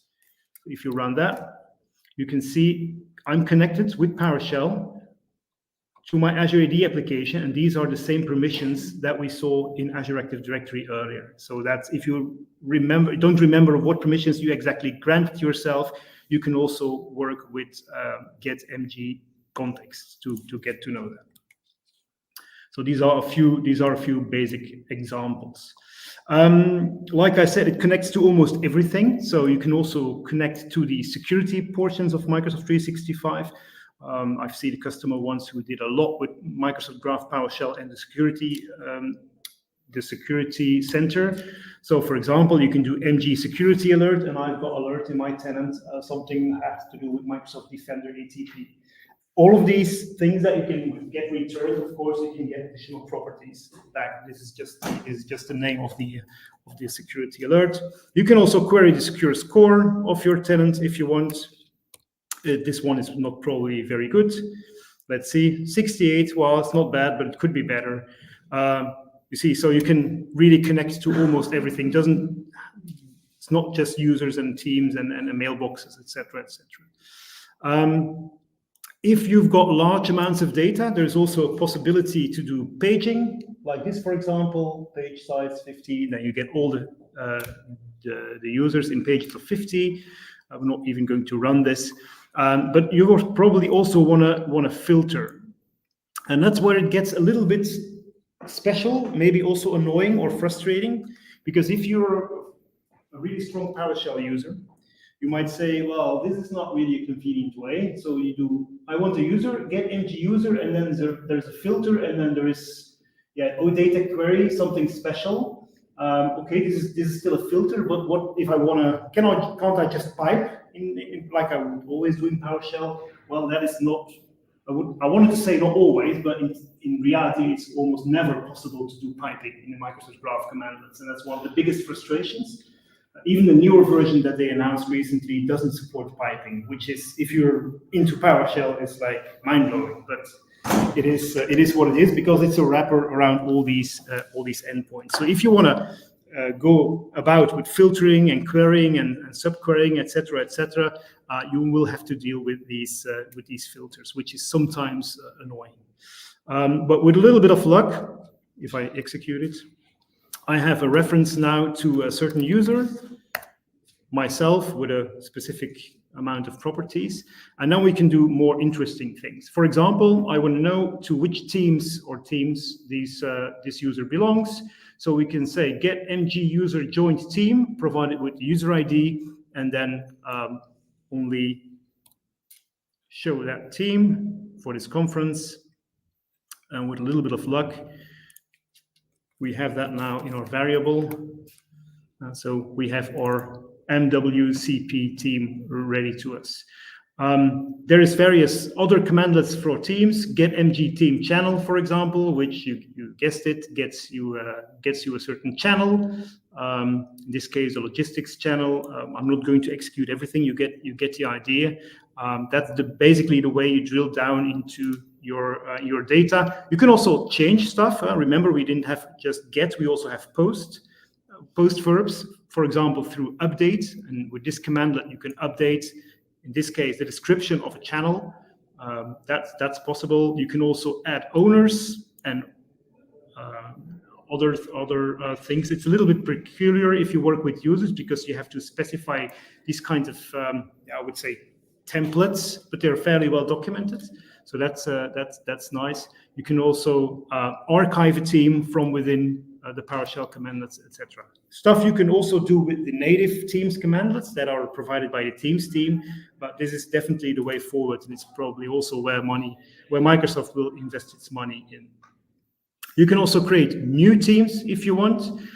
Creating new teams is done through a templating engine, usually, which is can be simple or relatively simple. These are the Teams creation arguments to create a new team in a default way, which is the equivalent of clicking new team in the Teams client. But you can also go wild and do something like this. So this is also another way to create a team with a lot more information, like extra channels and extra applications, etc., etc., etc. So it goes on and on and on. I copied this from the documentation, so I didn't change anything. But you can really create a provisioning engine for Teams, for example, just by using the Microsoft Graph commandlets. And all the settings that you might dream of. For example, I want to allow custom memes, yes or no, in my team. That's all settable through the Microsoft Graph. So that is all possible.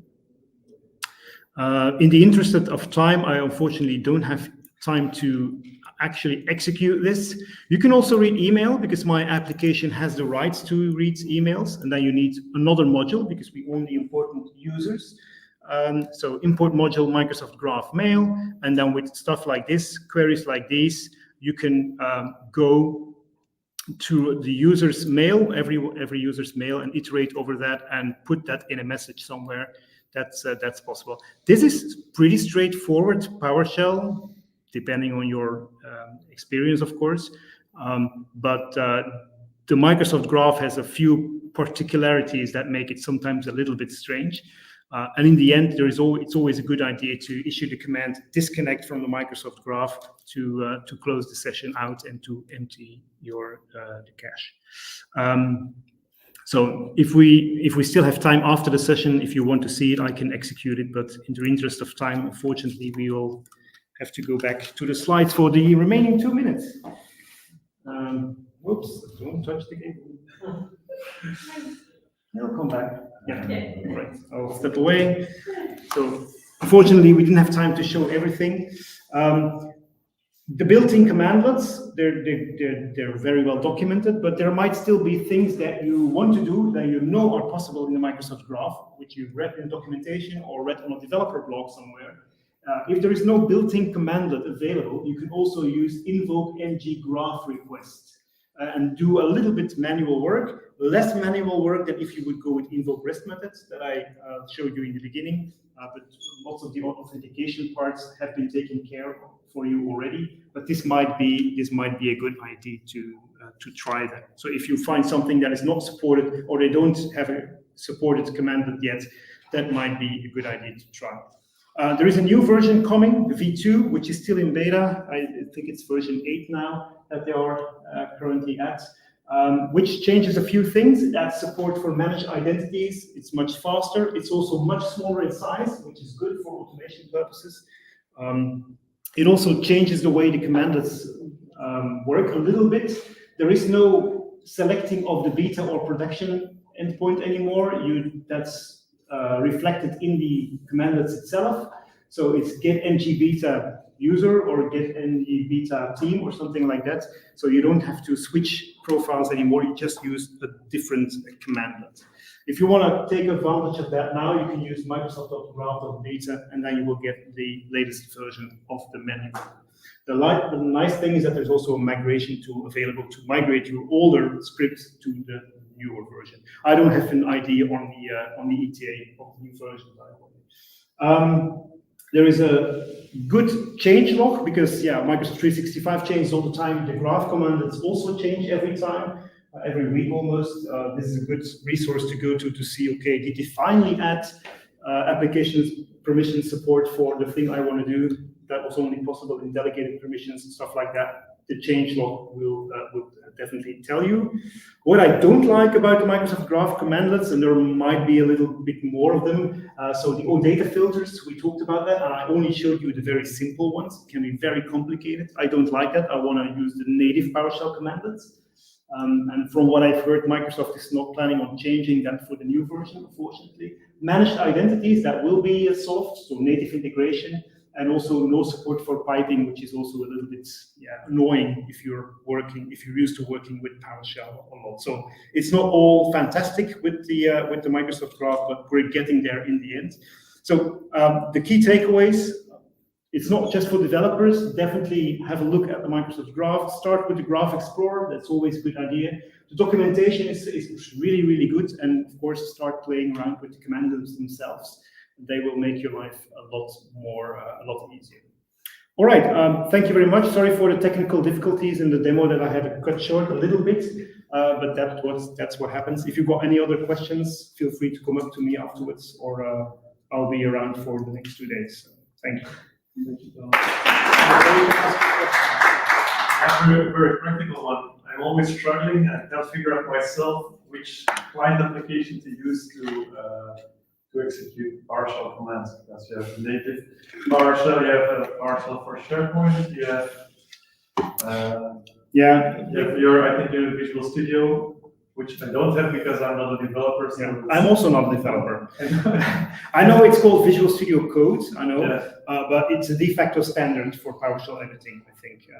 We used to have the built-in one, the PowerShell ISE, which is still usable for certain scenarios, but Visual Studio Code is definitely, with the PowerShell extension, is definitely the way to go. But you can also use the Windows Terminal or the PowerShell that gets delivered with the PowerShell version. That's also possible. But I prefer Visual Studio Code. Yeah. All right. Any other questions? No one fell asleep, so that's good. All right. Thank you very much. Thank you.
If you are managing teams, you probably use the call quality dashboard.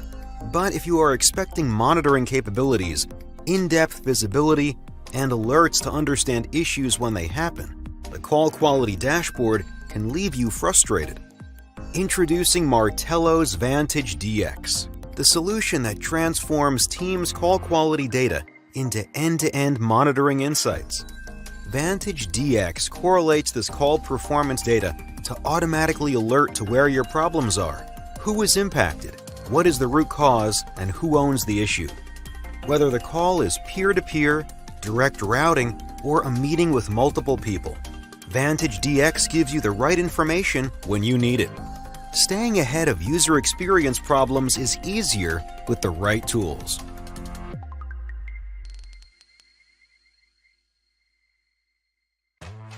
Are you currently spending countless hours manually packaging applications and updates? Is your security team constantly complaining about missing updates, vulnerabilities, and low compliance? Patch My PC can save you time, money, and help your company be more secure by automating the packaging of third-party applications and updates in Microsoft Endpoint Manager. With a repository of hundreds of applications, your team can eliminate thousands of hours of packaging time a year while being able to configure environment-specific customizations to control your application settings. Best of all, new apps are added continuously based on customer feedback at ideas.patchmypc.com. What are you waiting for? Join over 4,500 enterprises using Patch My PC to automate your application management and patching needs. Request a fully featured trial or a one-on-one demo at patchmypc.com.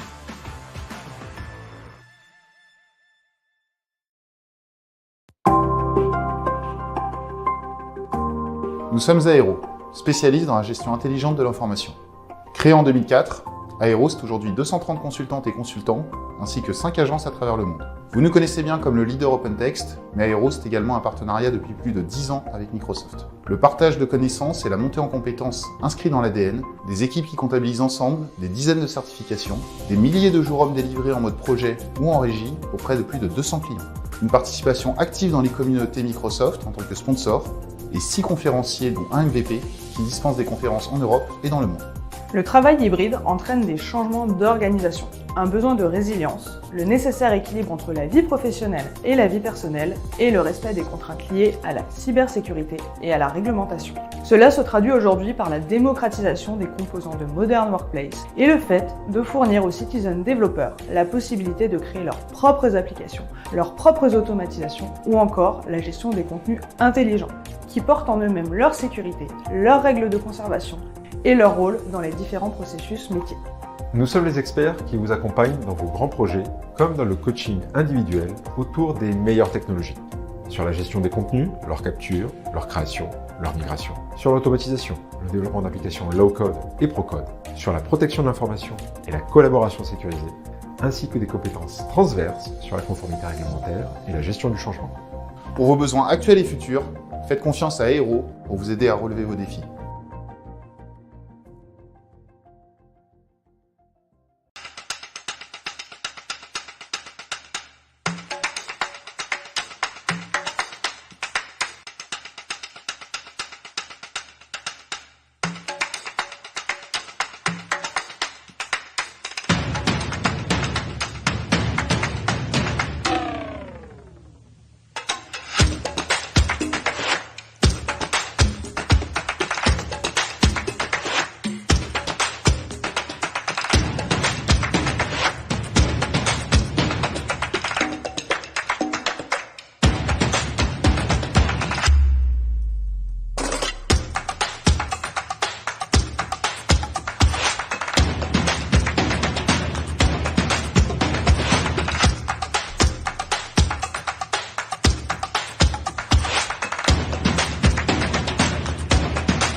If you are managing teams, you probably use the call quality dashboard.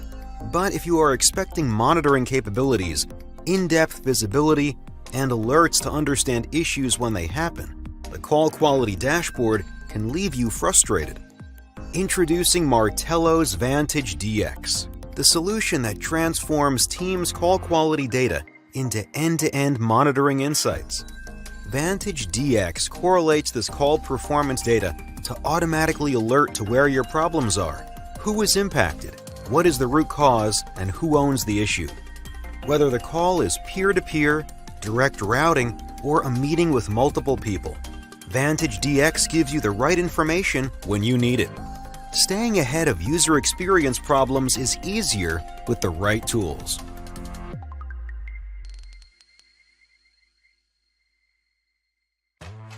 Are you currently spending countless hours manually packaging applications and updates? Is your security team constantly complaining about missing updates, vulnerabilities, and low compliance?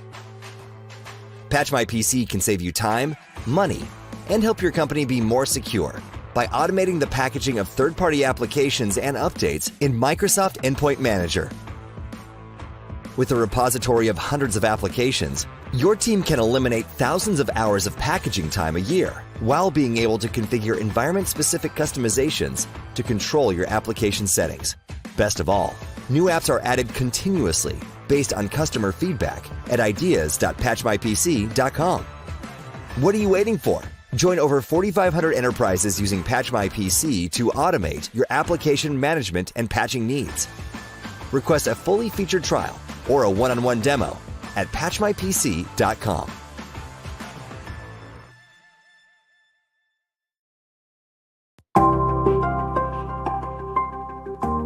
Nous sommes Aero, spécialistes dans la gestion intelligente de l'information.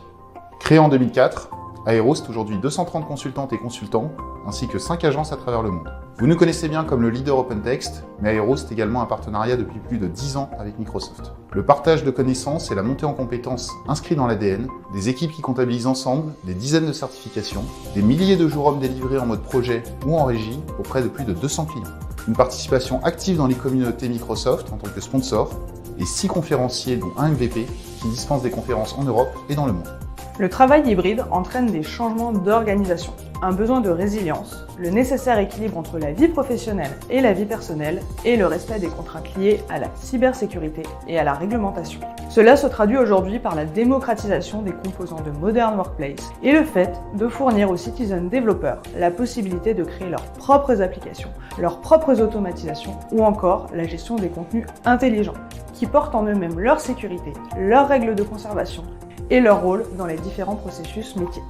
Nous sommes les experts qui vous accompagnent dans vos grands projets, comme dans le coaching individuel autour des meilleures technologies. Sur la gestion des contenus, leur capture, leur création, leur migration. Sur l'automatisation, le développement d'applications low-code et pro-code. Sur la protection de l'information et la collaboration sécurisée, ainsi que des compétences transverses sur la conformité réglementaire et la gestion du changement. Pour vos besoins actuels et futurs, faites confiance à Aero pour vous aider à relever vos défis.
If you are managing teams, you probably use the call quality dashboard. But if you are expecting monitoring capabilities, in-depth visibility, and alerts to understand issues when they happen, the call quality dashboard can leave you frustrated. Introducing Martello's Vantage DX, the solution that transforms Teams' call quality data into end-to-end monitoring insights.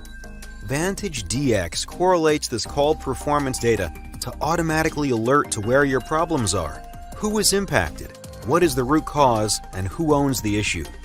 Whether the call is peer-to-peer, direct routing, or a meeting with multiple people, Vantage DX gives you the right information when you need it. Staying ahead of user experience problems is easier with the right tools.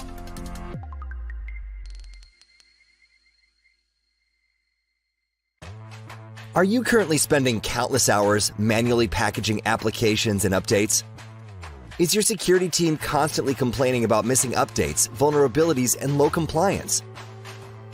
Patch My PC can save you time, money, and help your company be more secure by automating the packaging of third-party applications and updates in Microsoft Endpoint Manager. With a repository of hundreds of applications, your team can eliminate thousands of hours of packaging time a year while being able to configure environment-specific customizations to control your application settings. Best of all, new apps are added continuously based on customer feedback at ideas.patchmypc.com.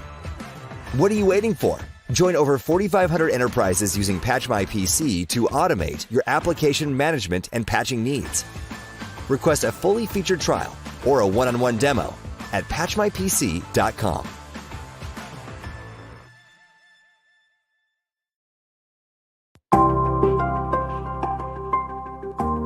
Nous sommes Aero, spécialistes dans la gestion intelligente de l'information. Créé en 2004, Aero, c'est aujourd'hui 230 consultantes et consultants, ainsi que 5 agences à travers le monde. Vous nous connaissez bien comme le leader OpenText, mais Aero, c'est également un partenariat depuis plus de 10 ans avec Microsoft. Le partage de connaissances et la montée en compétences inscrits dans l'ADN, des équipes qui comptabilisent ensemble des dizaines de certifications, des milliers de jours hommes délivrés en mode projet ou en régie auprès de plus de 200 clients. Une participation active dans les communautés Microsoft en tant que sponsor, et 6 conférenciers dont un MVP qui dispensent des conférences en Europe et dans le monde. Le travail hybride entraîne des changements d'organisation, un besoin de résilience, le nécessaire équilibre entre la vie professionnelle et la vie personnelle et le respect des contraintes liées à la cybersécurité et à la réglementation. Cela se traduit aujourd'hui par la démocratisation des composants de Modern Workplace et le fait de fournir aux citizen développeurs la possibilité de créer leurs propres applications, leurs propres automatisations ou encore la gestion des contenus intelligents qui portent en eux-mêmes leur sécurité, leurs règles de conservation et leur rôle dans les différents processus métiers. Nous sommes les experts qui vous accompagnent dans vos grands projets, comme dans le coaching individuel autour des meilleures technologies. Sur la gestion des contenus, leur capture, leur création, leur migration. Sur l'automatisation, le développement d'applications low-code et pro-code. Sur la protection de l'information et la collaboration sécurisée, ainsi que des compétences transverses sur la conformité réglementaire et la gestion du changement. Pour vos besoins actuels et futurs, faites confiance à Aero pour vous aider à relever vos défis.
If you are managing teams, you probably use the call quality dashboard. But if you are expecting monitoring capabilities, in-depth visibility, and alerts to understand issues when they happen, the call quality dashboard can leave you frustrated. Introducing Martello's Vantage DX, the solution that transforms Teams' call quality data into end-to-end monitoring insights. Vantage DX correlates this call performance data to automatically alert to where your problems are, who is impacted, what is the root cause, and who owns the issue. Whether the call is peer-to-peer, direct routing, or a meeting with multiple people, Vantage DX gives you the right information when you need it. Staying ahead of user experience problems is easier with the right tools.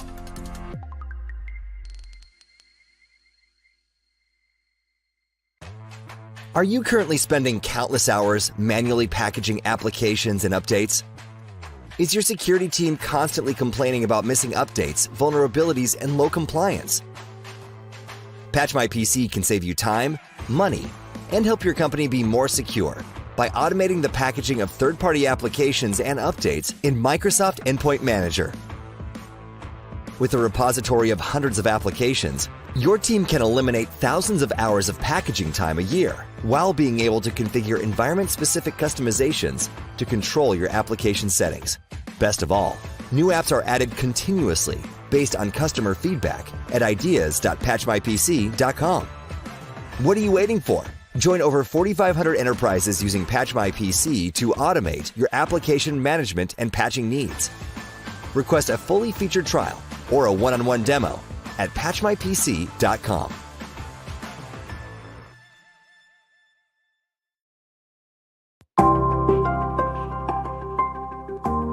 Nous sommes Aero, spécialistes dans la gestion intelligente de l'information.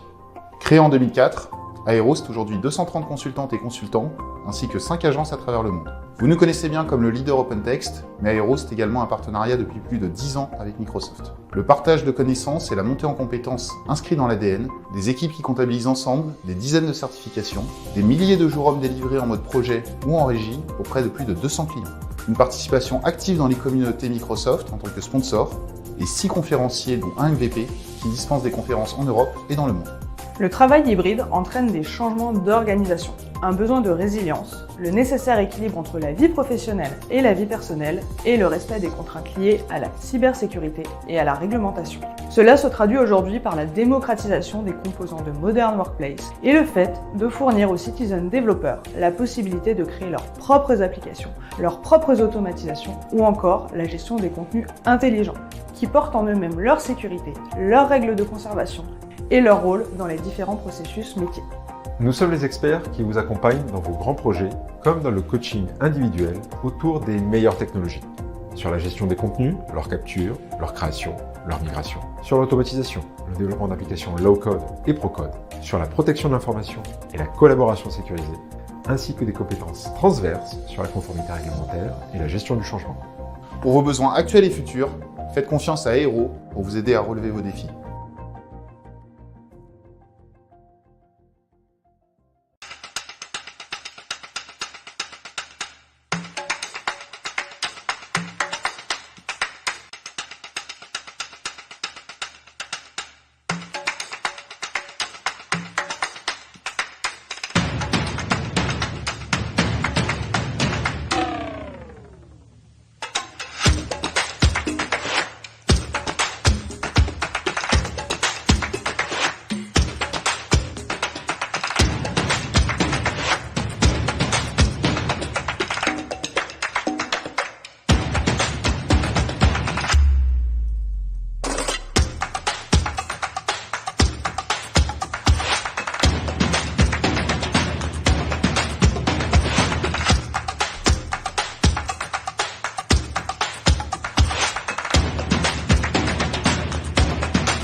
Là, et vous voyez sur l'écran.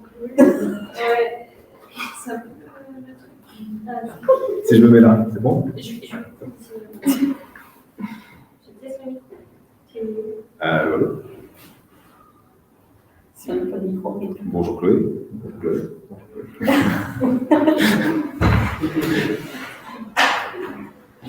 Bon.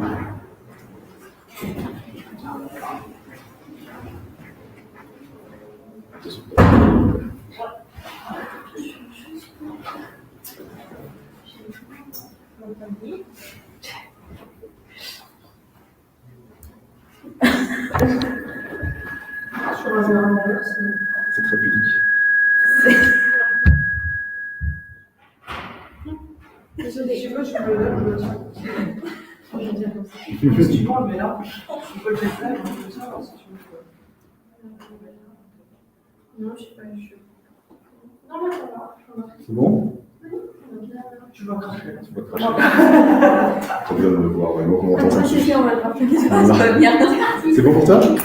Bonjour à tous et à toutes.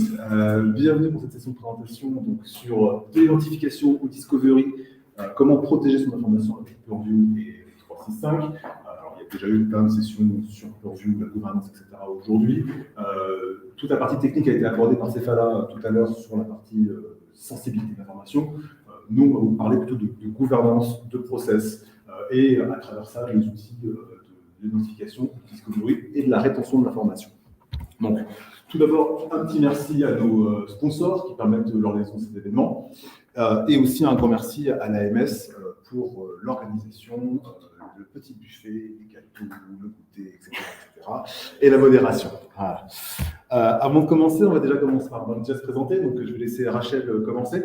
Donc, bonjour, je suis Rachel Papillon, je suis consultante AMOA chez Aero depuis 1 an et demi environ maintenant, et je suis spécialisée dans la data gouvernance. Voilà, merci Rachel. Donc, Guillaume Le Ternec, je suis consultant en gestion de l'information, gouvernance de l'information, archiviste, ça fait maintenant 12 ans que je fais ce métier, chez Aero, et je suis responsable de tout domaine de gouvernance chez Aero, notamment.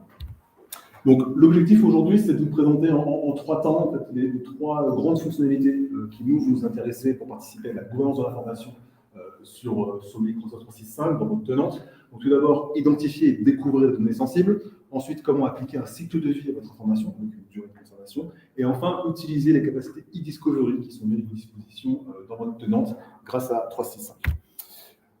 Alors, en termes d'introduction, c'est plus un secret pour personne, on le sait aujourd'hui, le contexte réglementaire, le panorama réglementaire, c'est fortement modifié et plein de réglementations, plein de normes ont été mises en place à la fois localement, pays par pays, ou supranationalement avec des règlements européens comme le RGPD qui sont parmi les plus connus. Ces règles, elles vont, et ces réglementations, elles vont impacter le contenu et les activités des entreprises. Les activités des entreprises sont représentées dans votre tenante par la documentation que vous produisez. L'ensemble de la documentation que vous produisez, ça engage votre entreprise vis-à-vis de ce que vous allez produire, vis-à-vis des autorités, vis-à-vis de vos collaborateurs, vis-à-vis de vos clients, etc., etc. Le document, l'information, c'est la trace de ce que vous faites.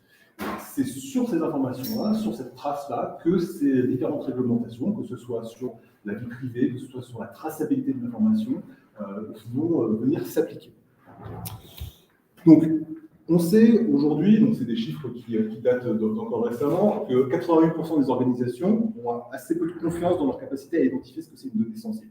Une donnée sensible, c'est quoi? Ça peut être une donnée ça peut être une information qui va contenir des informations dites sensibles, donc des noms, des prénoms, des numéros de sécurité sociale, des cartes bancaires, etc.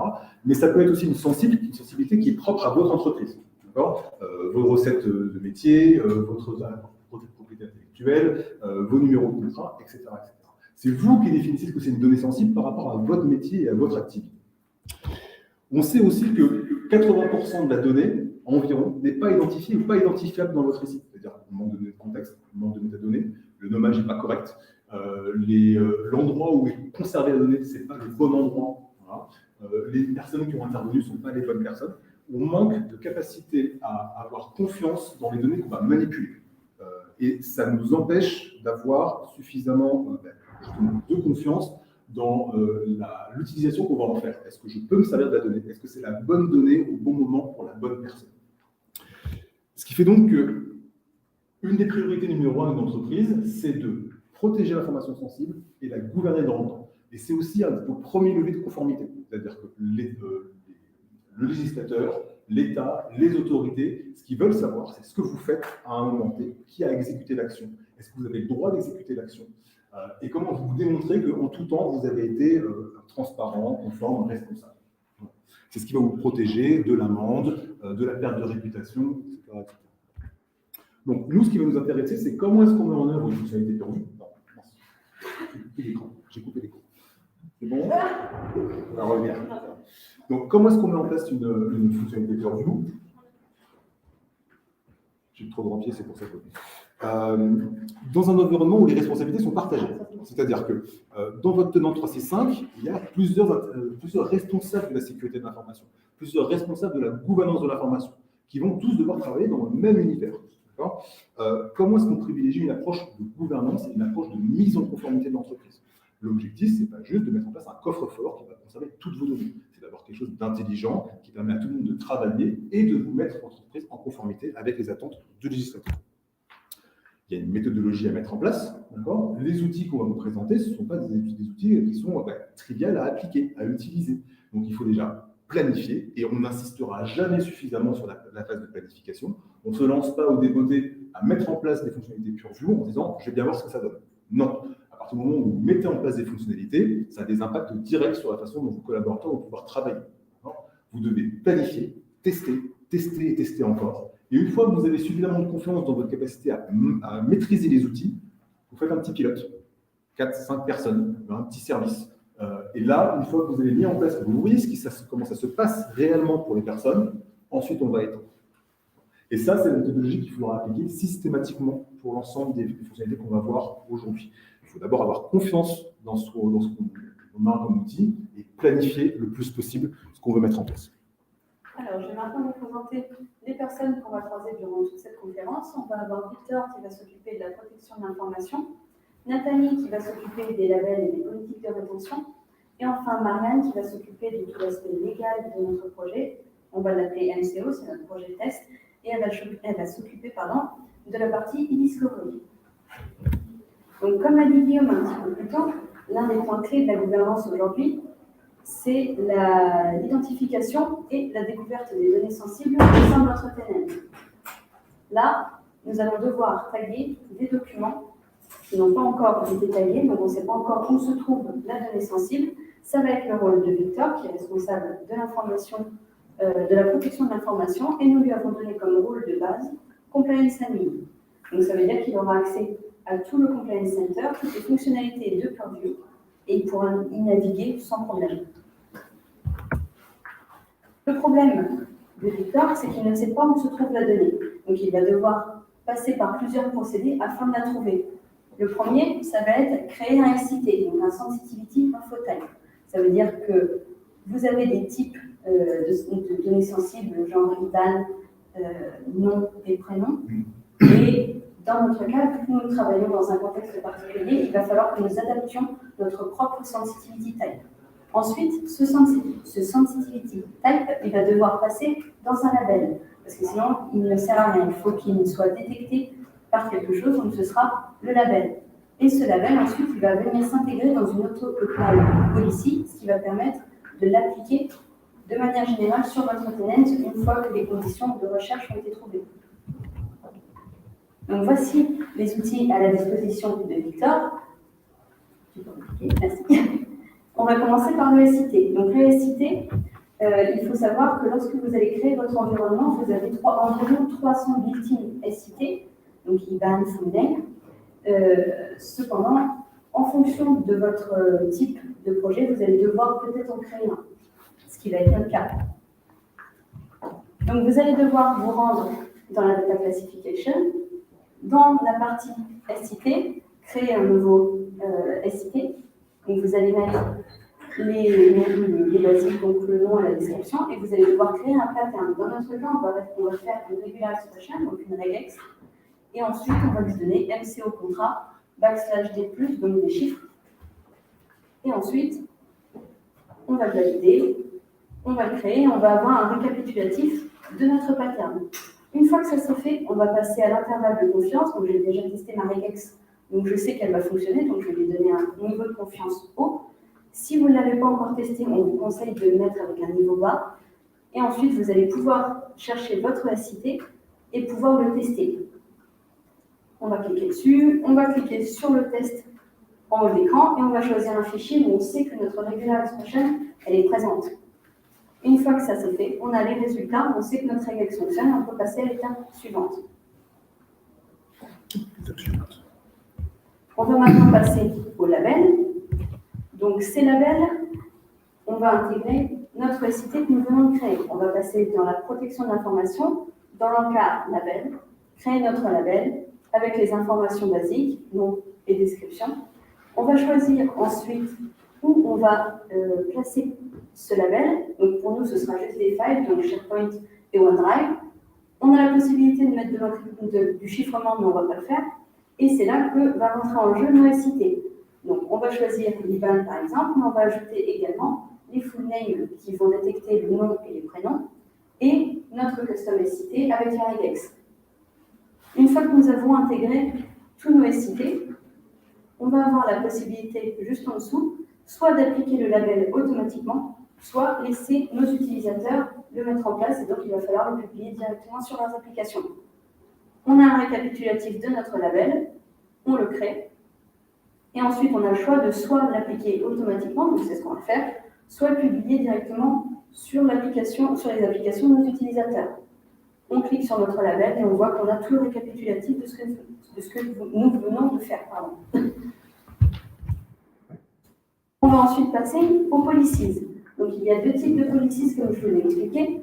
Vous allez avoir la policy qui s'applique directement sur l'application des utilisateurs, et donc les utilisateurs vont pouvoir mettre les labels de manière manuelle, ou alors vous allez avoir l'auto-apply, et c'est ce qu'on va utiliser. Toujours dans l'encart label, on va cliquer sur notre sensitivity type, cliquer sur le bouton auto-labeling, et on va voir que les informations sont pour la majorité pré-remplies. Voilà. Cette fois, on va choisir SharePoint et OneDrive, c'est ce qu'on avait choisi dans notre label. Les rôles, ça va être les SIT que nous avons mis en place sur notre label initialement, donc c'est toujours les mêmes. Le nom du label, ce sera exactement le même que tout à l'heure, et ensuite nous avons le choix soit d'activer la policy de manière en simulation, ou de la créer sans l'activer. Là, on l'active en mode simulation, et en allant dans l'auto-labeling, en cliquant sur notre nouvelle politique, on va voir qu'elle est en simulation en cours. Maintenant que Victor a créé tout ce dont il avait besoin, il va falloir qu'il vérifie les résultats. Pour ça, on va avoir deux options. Soit le Content Explorer, donc là, il va falloir qu'il aille chercher dans le Content Explorer. Petite notion quand même à se rappeler, c'est que pour accéder au Content Explorer et toutes les options qu'il y a dedans, il va falloir se donner une permission spéciale dans le Content Explorer Content Viewer, où on va avoir accès à tous les documents détectés. Une fois que ça c'est fait, on va retourner dans le Content Explorer, choisir le SIT qui nous intéresse, donc par exemple full name. On va cliquer sur le SharePoint et on va voir la localisation précise du document.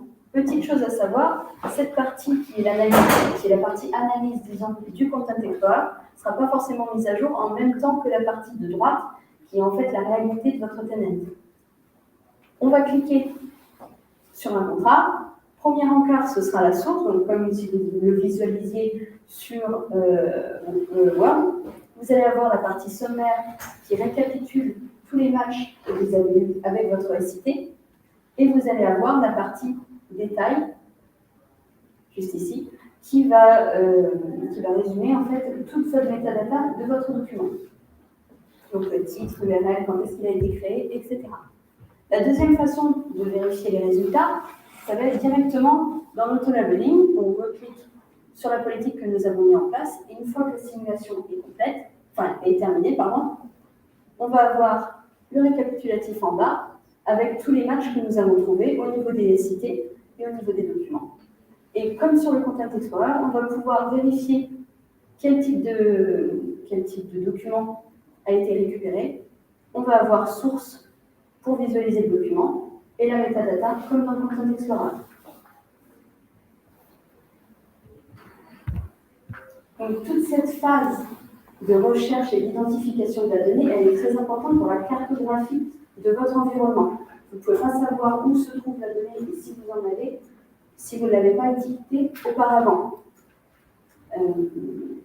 Et donc en fait, cette application d'étiquette, comme je vous l'ai expliqué, elle peut se faire de deux façons. Soit vous laissez le choix à vos utilisateurs et vous leur faites confiance dans leur capacité de détecter la donnée sensible, soit vous souhaitez leur faciliter le travail ou leur mâcher le travail et vous allez mettre en place de l'auto-labelling.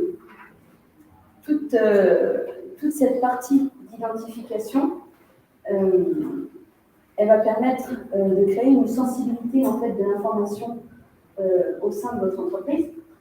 Et c'est ce qui va permettre, sur le futur, de pouvoir laisser vos utilisateurs appliquer eux-mêmes les labels. Toute cette partie, elle aide également à faire un premier défrichage vis-à-vis de la DLP. Donc, si vous voulez mettre en place de la data loss prevention ou de l'insider risk. Et selon nous, toute cette partie qu'a fait Victor, donc la protection de l'information et toute cette étape d'étiquetage, c'est un premier pas vers la gouvernance et la protection de l'information dans votre environnement. Alors, la deuxième étape, après avoir identifié ce que c'est une donnée sensible, vous allez pouvoir effectivement mettre en place du chiffrement, activer du DLP, etc. Mais vous pouvez aussi mettre en place ce qu'on appelle des labels de rétention, c'est-à-dire définir un cycle de vie pour l'information dans votre tenante. C'est appliqué pour une boîte mail, un ensemble de sites SharePoint, des durées de vie pour les documents. Une durée pendant laquelle le document ne pourra pas être supprimé, ou une durée à partir de laquelle le document sera supprimé. C'est deux concepts qui sont importants de retenir sur la partie cycle de vie et data lifecycle. Donc, l'objectif, là, dans notre contexte, c'est de sécuriser la documentation qui est issue des activités de l'entreprise. Donc, on doit définir une durée de conservation et protéger, pérenniser du contenu. Donc, c'est le rôle de Nathalie, qui est Record Manager et qui, dans 365, a un rôle de Record Manager admin. Vous avez le rôle qui existe, qui est adossé à un ensemble de fonctionnalités, Data Lifecycle ou Record Manager. C'est deux pendants de la même pièce de Data Lifecycle dans 365. Donc, elle, ce que Nathalie souhaite faire, c'est appliquer une politique de rétention de l'entreprise, c'est-à-dire qu'elle a de la chance, elle a déjà une politique d'entreprise qui est définie, à un contenu qui, lui, est nouveau et qui est nouveau. Donc, elle veut sécuriser directement le contenu d'engagement. Elle doit déployer une politique de groupe sur les boîtes mail, elle va définir une durée de conservation sur un ensemble de boîtes mail, et elle doit appliquer des étiquettes de rétention pour sécuriser du spécifique. On reviendra sur ces deux pendants après. J'insiste, l'étape de planification, elle est cruciale dans la partie rétention. La sensibilité, ça va être crucial si vous mettez du chiffrement. Pour la partie rétention, à partir du moment où vous allez créer des étiquettes, ça peut avoir des impacts directement pour l'utilisateur. Il y a des choses qui ne peuvent pas être défaites. À partir du moment où vous les avez créées, vous les avez appliquées, pas de retour en arrière possible. Et quand vous créez quelque chose, une politique en auto-apply, il y a un temps long qui s'applique. C'est des archives, c'est normal, c'est un temps long, mais à partir du moment où vous allez mettre en place un auto-apply, et c'est la même chose pour la sensibilité, il peut se passer entre 1 et 7 jours avant que vous voyez les résultats de votre politique. Donc, ce n'est pas quelque chose qu'on fait dans l'urgence. Ce n'est pas quelque chose qu'on fait pour répondre à un besoin là maintenant. C'est quelque chose qui a été planifié, qui fait partie d'une stratégie d'entreprise et sur lequel vous savez ce que vous faites. Il y a des choses qui ne peuvent pas être défaites. Les labels liés à un événement que vous avez créé ne sont pas supprimables, même si vous ne les avez pas appliqués. Ils restent dans votre tenance. Et les labels de rétention qui s'appellent des regulatory records, à partir du moment où vous l'avez appliqué sur un document, personne ne peut l'enlever. Il faut être très vigilant sur ce qu'on fait, quels sont les outils qu'on utilise dans les capacités de gestion du cycle de vie. Alors, les outils qui vont être à la disposition, c'est grosso modo les mêmes, c'est la même stratégie, vous allez avoir des politiques, des labels, de l'autolabeling, des disclosure review, et un petit truc qui est différent, c'est les regulatory records. Alors, on va commencer par le chapeau. Vous avez deux typologies, deux paradigmes dans Purview. Vous avez les politiques et les labels. Les politiques, c'est vraiment ce qu'on va appliquer à un ensemble, à un contenant, à l'ensemble de votre SI, à l'ensemble de votre tenante, à l'ensemble des boîtes mail ou à des boîtes mail, mais ça va vraiment en descendant sur tout le monde. Donc, pour créer une stratégie de rétention, je vais créer une stratégie de rétention, je lui donne un nom. Et cette stratégie de rétention, je vais aller l'appliquer précisément, donc de façon statique, pas adaptative, on n'a rien reçu, sur des boîtes mail, mais pas sur toutes les boîtes mail. Je veux l'appliquer sur les boîtes mail de 2 personnes qui sont de la finance. Je veux pouvoir sécuriser sur Alexandre et Carence l'ensemble des documents, l'ensemble des mails qui sont présents dans la boîte mail. Dans le cadre du test, je vais donner une durée de conservation d'1 jour. Donc, quand vous allez faire des tests, mettez en place des durées de conservation d'1 jour. Si vous attendez 7 ans avant d'avoir votre test, vous n'avez pas fini. Donc, j'ai dit que je ne voulais rien faire. Donc, pour l'instant, je suis dans le test. Je veux juste voir comment ça fonctionne. Donc, ce qui va se passer, c'est que je vais mettre en place, pour les 2 personnes que je vais sélectionner, une politique de rétention sur l'ensemble du contenu de leur mail, de leur boîte mail Exchange. Et ce qui va se passer, c'est que tous les mails qui vont être reçus ne pourront pas être supprimés pendant 2 jours à date de réception. Si on extrapole, ça veut dire qu'on peut tout à fait cibler une ensemble de populations en disant, pour toute cette population-là, l'ensemble des mails doivent être conservés et ne sont pas supprimables pendant 7 ans, 5 ans, etc. Ce n'est pas une stratégie très fine, c'est vraiment une stratégie grosse maille, et l'objectif, c'est de sécuriser l'ensemble du contenu. On empêche les gens de supprimer les documents. C'est intéressant dans certains cas, pas dans tous les cas. Il ne faut pas systématiser l'utilisation de cette politique de rétention. Il ne faut pas utiliser que ça. Il y a des façons plus fines de faire. La façon plus fine de faire, ça va être les labels. Donc, le label, c'est vraiment l'item sur lequel on va pouvoir appliquer à un document, à une typologie de document, et qui va être soit disponible pour vos utilisateurs, soit en auto-apply, comme on l'a vu tout à l'heure avec les SIT. Donc là, moi, j'ai déjà créé des étiquettes. Donc là, j'ai des comptes rendus de COMEX, c'est un type d'étiquette. Je veux que tous les comptes rendus de COMEX soient gardés un jour.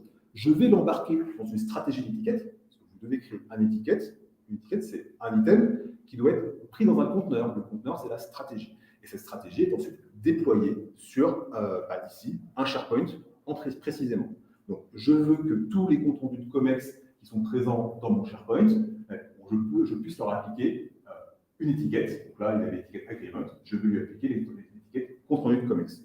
Et à partir du moment où l'étiquette est appliquée, selon ce que j'ai défini, eh ben, le document sera conservé pendant le nombre de jours que j'ai défini. Et à fin de conservation, soit il est supprimé, soit je ne fais rien, soit il est envoyé ailleurs.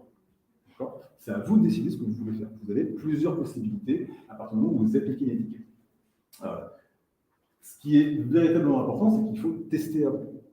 Parce que là, si j'ai mis en place une étiquette où je dis application d'étiquette, un jour plus tard, le document est supprimé, et que je n'ai pas prévenu mes utilisateurs qu'un jour plus tard, le document est supprimé, le lundi matin, mon utilisateur il se lève, il n'y a plus de document. Il ne sait pas pourquoi. Donc, encore une fois, toute cette stratégie d'étiquetage, de rétention, etc., il faut expliquer aux utilisateurs ce que vous faites, ce que vous allez faire. Les documents qu'ils vont manipuler, ce n'est pas des brouillons, ce n'est pas les notes comme ça d'un coin de table, c'est des documents qui engagent l'entreprise. Ils sont donc encadrés par des règles, et ces règles sont représentées par les étiquettes et les politiques de rétention que vous allez mettre en place. Quand on parle de planification, avant d'aller embarquer ces étiquettes de rétention dans des stratégies avant de les déployer, vous pouvez vous créer un référentiel de vos étiquettes.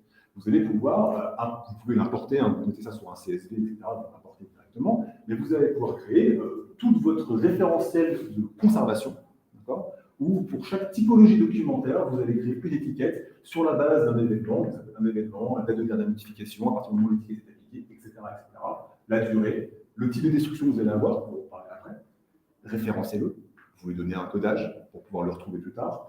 Et enfin, après, vous allez pouvoir l'organiser, une espèce de thésaurus. Vous allez pouvoir dire, ça c'est les étiquettes de la finance, ça c'est les étiquettes du legal, opération, sales. Et après, vous pouvez adosser, pour justifier pourquoi est-ce que vous conservez, ça à des environnements réglementaires. Je garde 7 ans parce que la loi sur la TVA me dit que je dois garder 7 ans. Je garde 10 ans parce que la loi sur les contrats me dit que je dois garder 10 ans, etc., etc. Ce qui vous permet de justifier pourquoi vous mettez ça en place et surtout d'avoir une véritable stratégie pour vous et de ne pas juste je mets des étiquettes parce que c'est rigolo mes étiquettes. Non, c'est pas rigolo mes étiquettes. Ça impacte vos utilisateurs et pour vous, ça peut être très difficile à gérer si vous n'avez pas une organisation. D'accord ?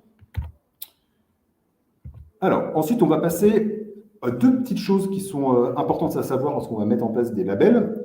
Vous avez 3 types de labels qui vont parler de rétention.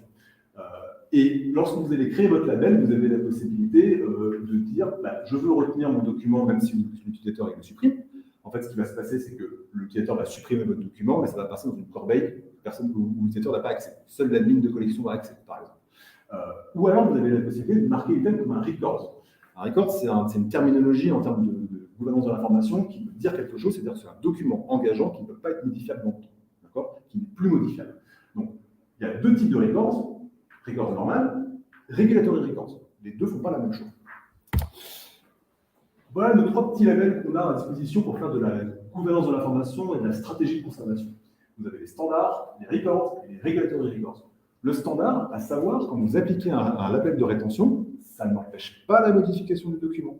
N'utilisez pas un label de rétention standard pour prouver que vous êtes en conformité. Ce n'est pas à ça que ça sert. Ça sert juste à empêcher la suppression par votre utilisateur. Ça n'empêche pas la modification de métadonnées, ça n'empêche pas la modification du document. Et si vous n'avez pas paramétré correctement une ligne de tenante, ça ne peut même pas empêcher la suppression si jamais c'est mal paramétré. C'est une couche supplémentaire. Vous devez, en tant qu'admin, empêcher la modification, la suppression du document. Je peux déplacer mon document avec même la version label, etc., etc. Si vous voulez faire de l'archivage, ce n'est pas le standard retention label qu'on utilise. Ensuite, vous avez le record retention et le regulatory. Eux, par contre, empêchent la modification de contenu. Lorsque vous voulez pouvoir démontrer qu'un document est une preuve, a une force probante, vous devez démontrer que le document est authentique, intègre, fiable. Pour démontrer ça, il faut démontrer que le document n'a jamais été altéré, jamais modifié dans le cours de son cycle de vie. Et il n'y a que ces deux labels-là qui vont vous le permettre.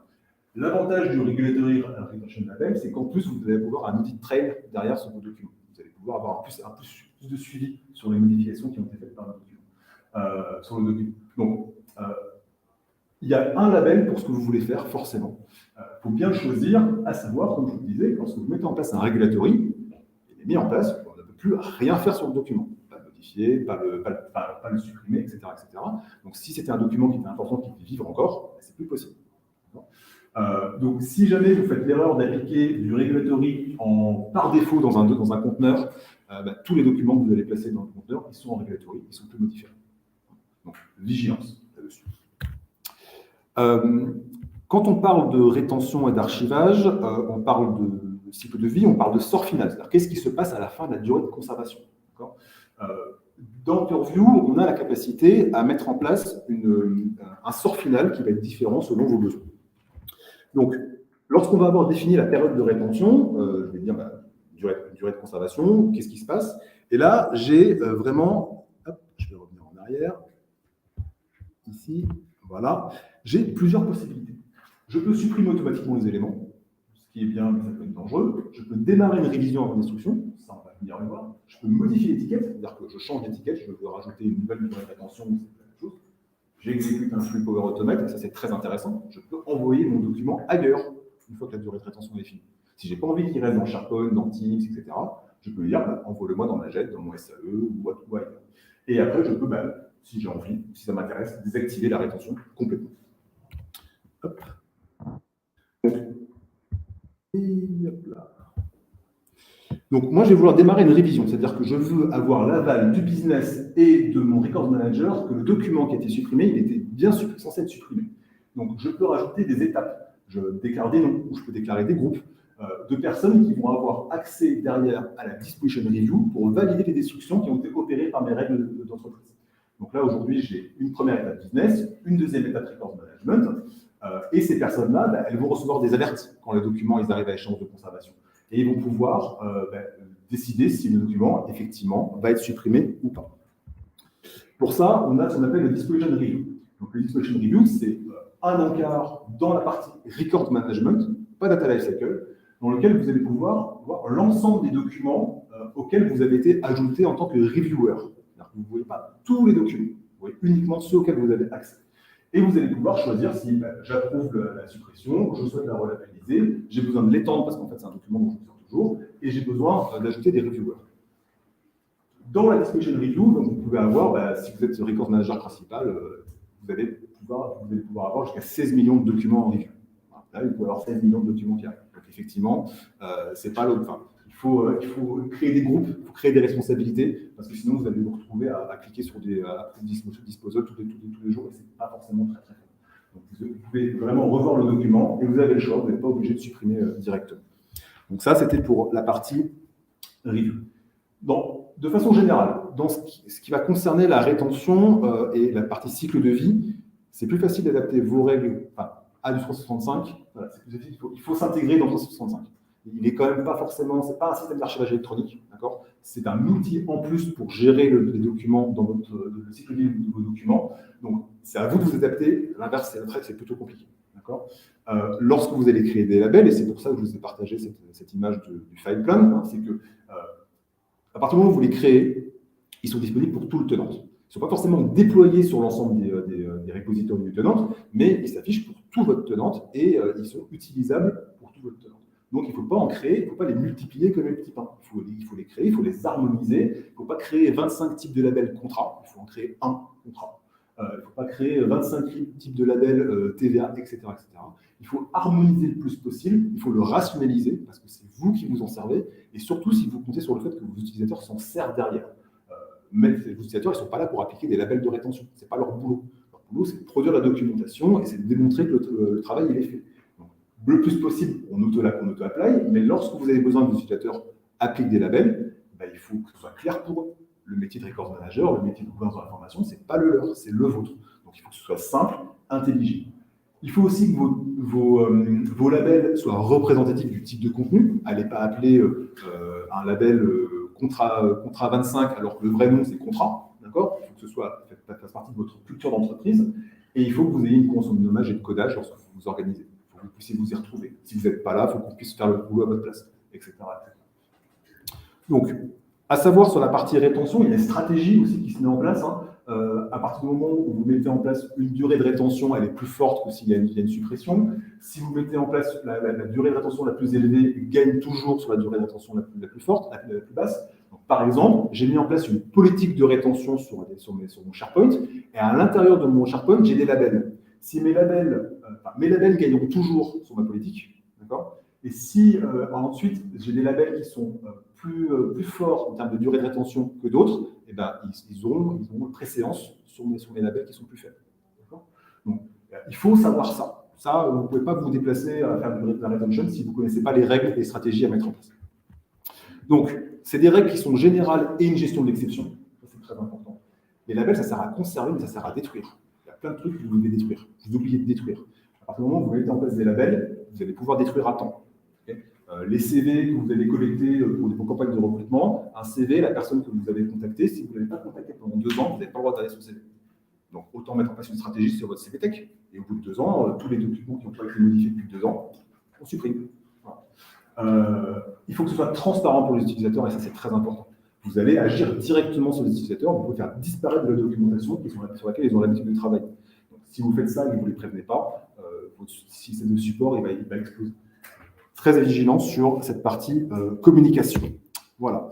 Pour aller plus loin, on a l'adaptive scope, d'accord? Donc c'est la possibilité à embarquer de nouvelles règles, alors que votre politique elle est déjà appliquée.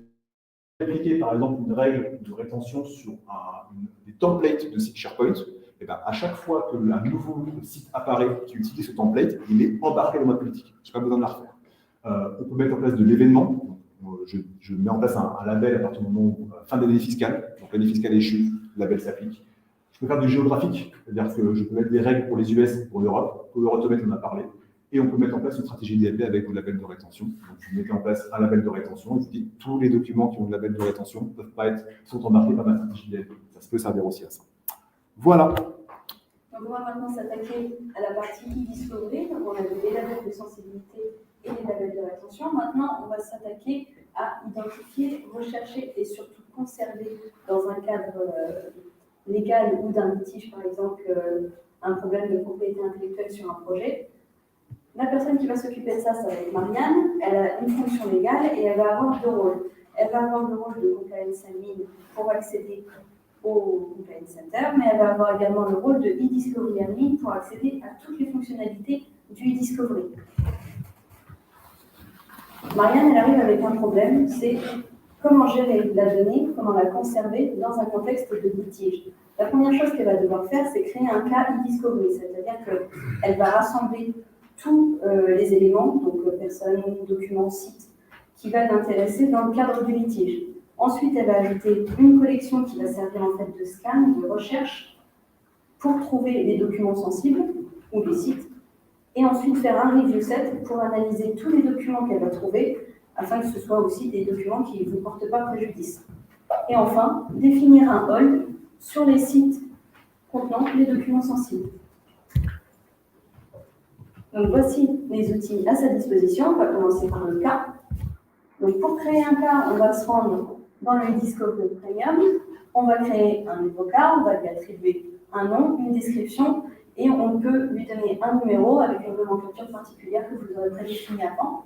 On peut ajouter des utilisateurs ou des rôles. Par exemple, si vous souhaitez, dans notre cas, ça va être le cas, que tous les e-discovery managers puissent accéder à ce cas en particulier. Et on va avoir un récapitulatif, comme d'habitude, du cas. Ensuite, on va arriver sur le sommaire du cas, qui sera vide forcément, vu qu'on vient de le créer. On va passer ensuite à l'étape, disons, review. Donc, on va d'abord créer la collection, qui va servir de scan. On se rend dans la section collection, nom, description, comme d'habitude. On n'aura pas de custodian, mais je vais y revenir un petit peu plus tard. Et on choisit une localisation. Pour nous, ce sera les sites SharePoint. Et ensuite, on va utiliser du calcul pour chercher directement dans la métadonnée. Donc là, on aura titre, MCO contrat, donc tout ce qui MCO contrat, on va chercher. Le scan, il va mettre quelques minutes à se mettre en place. Et une fois que celui-ci est terminé, on va avoir tout un récapitulatif de ce qu'on a trouvé, donc les localisations. Et tout en bas, on aura sur le SharePoint CyberWi, CyberMCO qui contiennent des données sensibles. Une fois que le scan est terminé, on va pouvoir faire un review set. Donc on va commit la collection à un review set. Là, on va en créer un nouveau et on va enlever Teams et Yammer parce qu'on sait que ce sont que sur du SharePoint ou sur du OneDrive. On va commit. En fonction de la taille de votre environnement, le review set il peut prendre entre 10 minutes à plusieurs heures pour trouver toutes les données. Donc vous avez le job là-bas qui en fait est un historique de tout votre cas et vous allez avoir toutes les actions qui ont été faites dans ce cas. Une fois que le review set est terminé, on va pouvoir cliquer dessus et voir tout ce que le review set a récupéré. On a ensuite le choix soit de l'exporter, soit de le télécharger, si vous souhaitez que ce soit quelqu'un d'autre qui review tout ce que vous avez repêché avec le scan.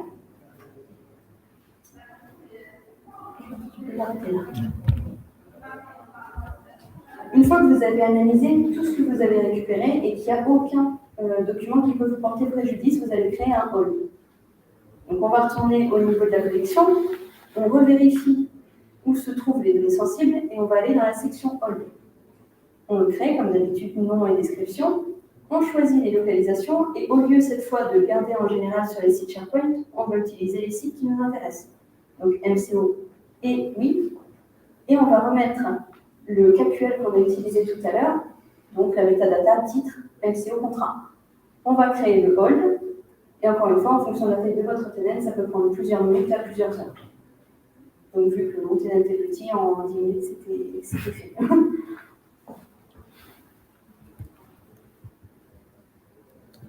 Là, donc, quelques conseils d'utilisation avec le e-discovery.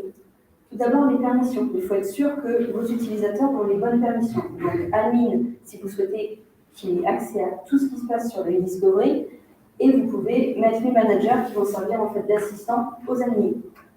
Après, il va falloir savoir faire du calcul, donc chercher dans les métadonnées. Comme on l'a vu un petit peu plus tôt, on a créé des labels de sensibilité et on peut les utiliser pour trouver les documents. Donc là, on a utilisé les titres, mais les labels de rétention et de sensibilité, c'est aussi une possibilité pour rechercher. Enfin, le principe de hold et de custodian, il faut comprendre qu'à partir du moment où vous placez un hold sur quelque chose, ce sera plus modifiable, vous ne pourrez plus supprimer non plus. À partir du moment où vous l'avez mis, ça va être très compliqué de l'enlever. Donc, il va falloir fermer le cas, retirer le hold, et c'est un peu compliqué. Donc, il faut vraiment être sûr de vouloir créer son hold. Pour le custodian, c'est le même principe, mais pour une personne. C'est-à-dire que vous allez mettre en quarantaine tout l'environnement d'une personne, et c'est le même principe, il ne va pas pouvoir supprimer, il ne va pas pouvoir modifier. Donc, il faut faire attention au niveau de l'impact des utilisateurs. Merci. Donc, en conclusion, on a démontré on a pu voir que l'ensemble de ces intervenants sur le 365, ils avaient une capacité d'action sur le contenu 365, ils avaient surtout une capacité de nuisance. Faire attention sur le contenu 365 et l'utilisateur. Donc, on peut faire n'importe quoi, n'importe comment, il faut donc planifier. Et ils ont surtout la possibilité de travailler de concert pour pouvoir sécuriser et mettre en place une gouvernance de l'information. Ils sont tous acteurs sur le même tenant. Ils partagent tous processuellement les mêmes rôles et le même accès à la documentation. Ils connaissent tous les processus de l'entreprise. Donc, ils doivent être conscients des limites techniques, parce qu'ils vont les partager. Les politiques de rétention, les politiques, etc.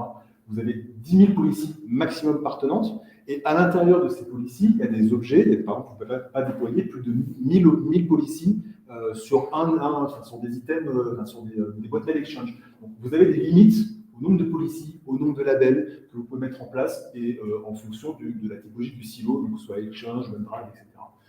Donc c'est vraiment l'opportunité de travailler tous ensemble vers la gouvernance de l'information. C'est-à-dire que quand Victor va mettre en place de la sensibilité, il faut aussi qu'il prévienne Nathalie qu'il y a une sensibilité, donc l'information doit être conservée dans le temps. Et ils doivent aussi prévenir Marianne sur la partie légale, qu'il y a des informations qui sont identifiables avec du contexte de métadonnées et qu'elle peut s'appuyer dessus en cas de litige pour geler l'information. Voilà. Et pour pouvoir sortir de l'information en toute connaissance de cause et pas livrer un package documentaire à une partie tierce alors que dedans on a des choses qu'on ne peut pas avoir. Voilà. Parce qu'on a mis en place de la sensibilité qui empêche l'information de sortir et la protège si on met du DLP, parce qu'on a mis en place de la rétention qui supprime le contenu qu'on n'est plus censé avoir, et Marianne, à la fin, dans le legal, elle peut livrer un package documentaire complet dans lequel on a confiance et qui n'engage pas la responsabilité de l'entreprise au-delà de ce qu'elle est en mesure d'assumer. Voilà. On insiste encore une fois, désolé, on est un peu loin dessus, l'étape de planification, elle est impérative et de test. Vous ne lancez pas dedans du but en blanc. Si vous n'avez même pas une gouvernance d'entreprise sur la rétention, la gouvernance de l'information, commencez déjà par ça et ensuite essayez de l'appliquer avec du Microsoft 365. Donc, les questions qu'il va falloir se poser véritablement, c'est quels sont les types d'informations que je produis dans mon entreprise? Où se trouve l'information sensible? Est-ce que j'ai de l'information sensible? Où est-ce qu'elle se trouve? Est-ce qu'elle est sensible pour moi, pour les autres, pour les autorités? Vis-à-vis de qui je suis engagé vis-à-vis de cette information sensible? Est-ce qu'elle est protégée? Oui ou non? Par quoi je dois commencer? Déjà, vous commencez par protéger l'information sensible et après on verra. Comment est-ce qu'elle est conservée à travers mon tenant? Est-ce que c'est quelque chose qui reste dans mon tenant, ou est-ce que c'est quelque chose qui a vocation à aller ailleurs? On n'est pas forcément obligé de se dire que l'information doit rester dans votre tenant 365. Elle peut aller ailleurs si vous avez une stratégie d'entreprise pour ça. Et surtout, comment est-ce qu'elle est partagée et échangée? On l'a vu, ça impacte vos utilisateurs. Si vous commencez à mettre en place de la sensibilité, du DLP, de la rétention, du hold, etc., et que ça empêche vos utilisateurs de travailler, eux, personne ne les empêche de travailler. Si vous mettez en place quelque chose qui va les empêcher de modifier un document alors qu'ils en ont besoin, la première chose qu'ils vont faire, c'est qu'ils vont revenir sur votre disque réseau, ils vont prendre un cloud annexe, ils vont passer en shadow IT, parce que vous les aurez empêchés de travailler au nom d'une gouvernance et d'une stratégie d'entreprise. Alors que si vous discutez avec eux, si vous planifiez, si vous communiquez, si vous expliquez ce que vous faites, vous n'aurez pas ce problème-là. Et vous pourrez en toute conscience, en toute simplicité, mettre en place une stratégie, une gouvernance de l'information. Voilà tout ce qu'on avait à vous dire et je vous remercie de votre attention. Merci.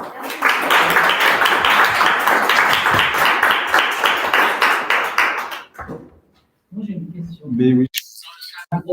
Oui. Admettons, on s'est dit, bon, moi, je voudrais programmer l'information que j'ai mis par erreur ou peut-être un mois plus tard, je me réveille, c'est pas bon. Qu'est-ce que je dois faire? Vous allez devoir fermer le cas et retirer le hold. Il va falloir retirer tout le cas. Ça ne va pas être possible, en fait, de supprimer le cas, le hold tout seul.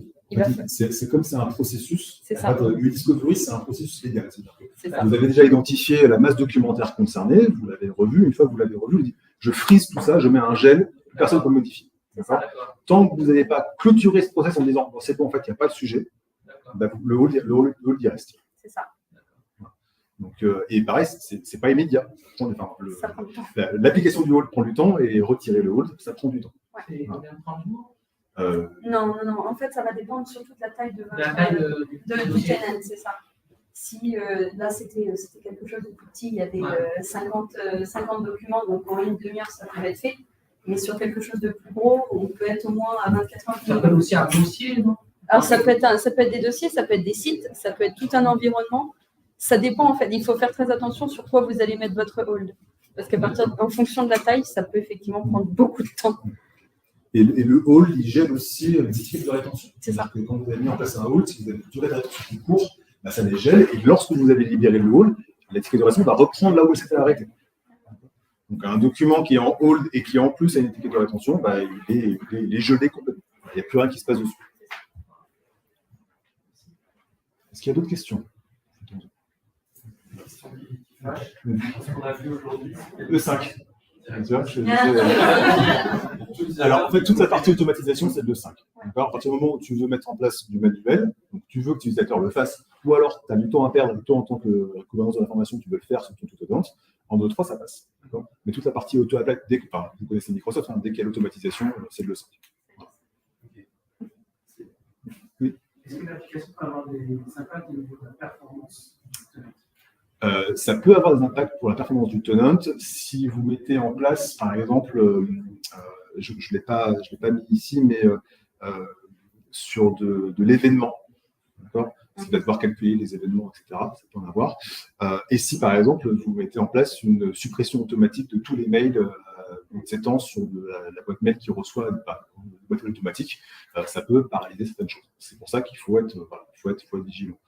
Par contre, les labels que vous allez appliquer à la main, etc., ça, il n'y a pas de souci en termes de performance.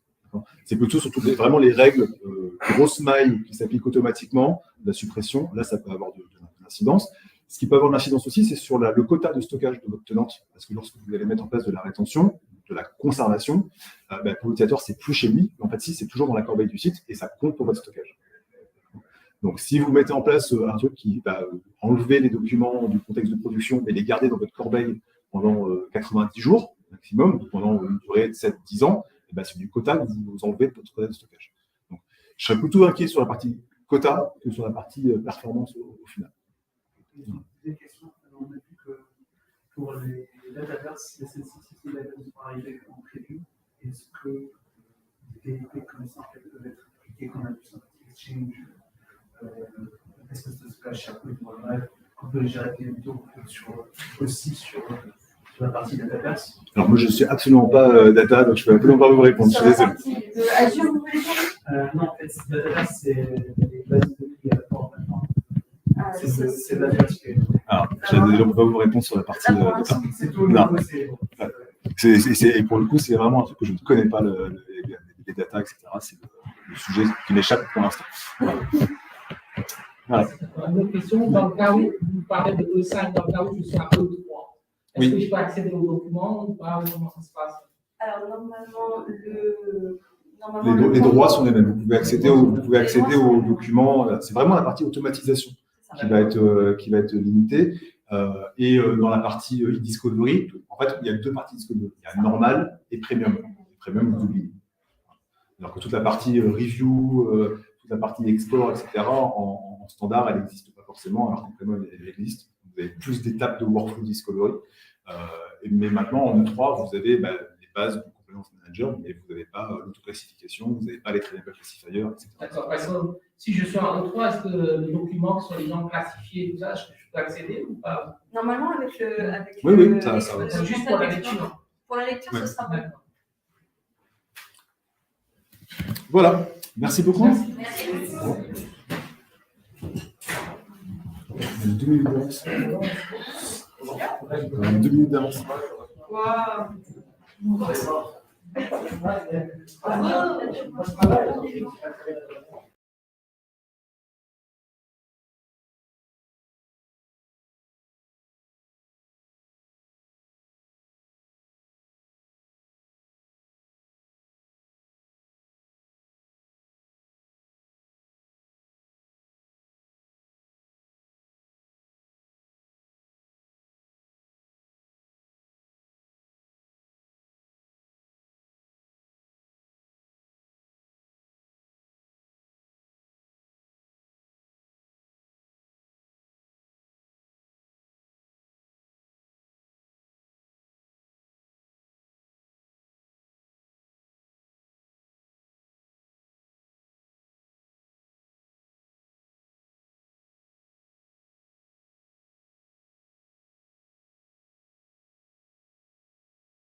If you are managing teams, you probably use the call quality dashboard.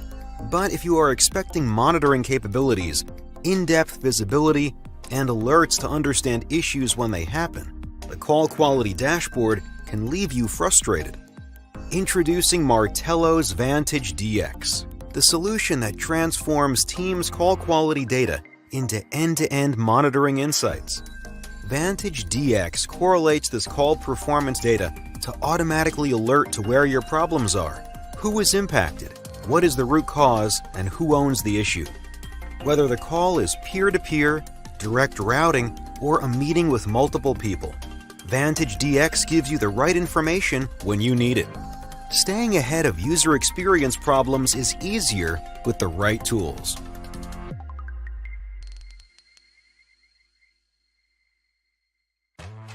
Are you currently spending countless hours manually packaging applications and updates?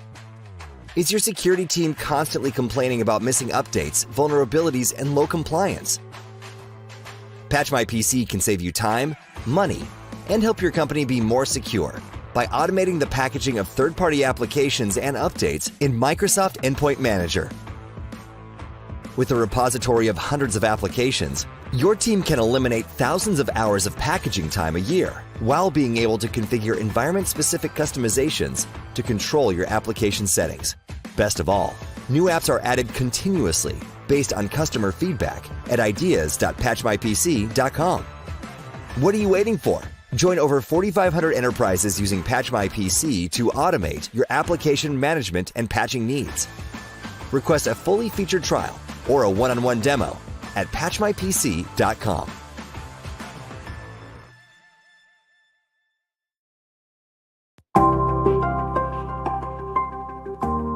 Nous sommes Aero, spécialistes dans la gestion intelligente de l'information. Créé en 2004, Aero, c'est aujourd'hui 230 consultantes et consultants, ainsi que 5 agences à travers le monde. Vous nous connaissez bien comme le leader OpenText, mais Aero, c'est également un partenariat depuis plus de 10 ans avec Microsoft. Le partage de connaissances et la montée en compétences inscrits dans l'ADN, des équipes qui comptabilisent ensemble des dizaines de certifications, des milliers de jours hommes délivrés en mode projet ou en régie auprès de plus de 200 clients. Une participation active dans les communautés Microsoft en tant que sponsor, et 6 conférenciers dont un MVP qui dispensent des conférences en Europe et dans le monde.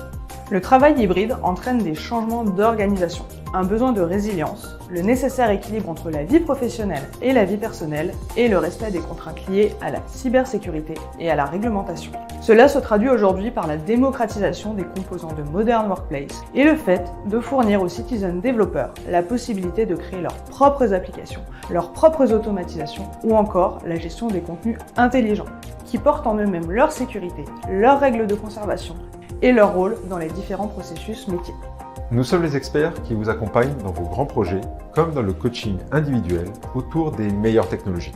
Sur la gestion des contenus, leur capture, leur création, leur migration. Sur l'automatisation, le développement d'applications low-code et pro-code. Sur la protection de l'information et la collaboration sécurisée. Ainsi que des compétences transverses sur la conformité réglementaire et la gestion du changement. Pour vos besoins actuels et futurs, faites confiance à Aero pour vous aider à relever vos défis.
Could you test the microphone?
today, but we'll quickly cover off exactly what the ecosystem of Microsoft Search looks like, the sort of things you can connect. Then we'll look at the configuration options. So as an IT pro, what sort of things you can do, or at least use the available templates, codings that you have, and so really understand the differences between what you can configure, what you can customize.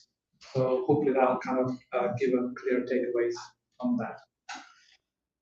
Hub sites, we'll look at that very briefly in terms of some of the differences you can make, how you can sort of expand your search scopes on that, and really kind of make use of that, whether that's through departments, projects, your topics of sites that you have. So look at those as well. And then from a customization point of view, yes, we have the open source tooling available with Microsoft practices, modern search tools, web parts. You can make use of that in your SharePoint. So again, in your journey, you may not do some of these things every day. You may not even look after search, but at least the tools are there to make those experiences richer for your users. So I'm Chirag Patel, live and work in London, UK, work with consulting. Generally, I just tend to do everything all around Microsoft 365, Teams, SharePoint. I don't write code, I'm not a developer, but from an IT pro point of view, at least try and have the conversations around what sort of things an organization should be aware of that. So generally have been working around with the renewable energy organizations for the last few years, and heavily involved with tenant-to-tenant migrations and a variety of workloads too. So yeah, generally wear multiple hats as well, and try and basically get the best value out of the businesses for their Microsoft 365. I also organize and run M365 UK user group as well. So some of you I can see that you've spoken before. So again, always welcome submissions for all types of topics, as long as it's to do with Microsoft 365. Then that really helps with the attendees get into those topics. So enough about me. Microsoft Search, what does it look like? Yes, there's a lot going on, and I think at least the search experience from an end user perspective, one big bar at the top of the screens you have, and that kind of pretty much gets you there, right? So whether that's your Office applications, or even within Teams, or even SharePoint, you're able to kind of at least leverage some of these experiences around, using Cortana, Windows 10, Windows 11, people cards, Teams, all those experiences combined together, right? And then obviously, as we know, the data layer, Microsoft Graph, being able to at least connect to those various services and bring all that customizations to your Microsoft 365 experiences. So, those are kind of your possibilities there. And then obviously you are able to connect to, various third-party connectors as well. So bringing all those result experiences. We look at one of those examples anyways, to see how that fits together.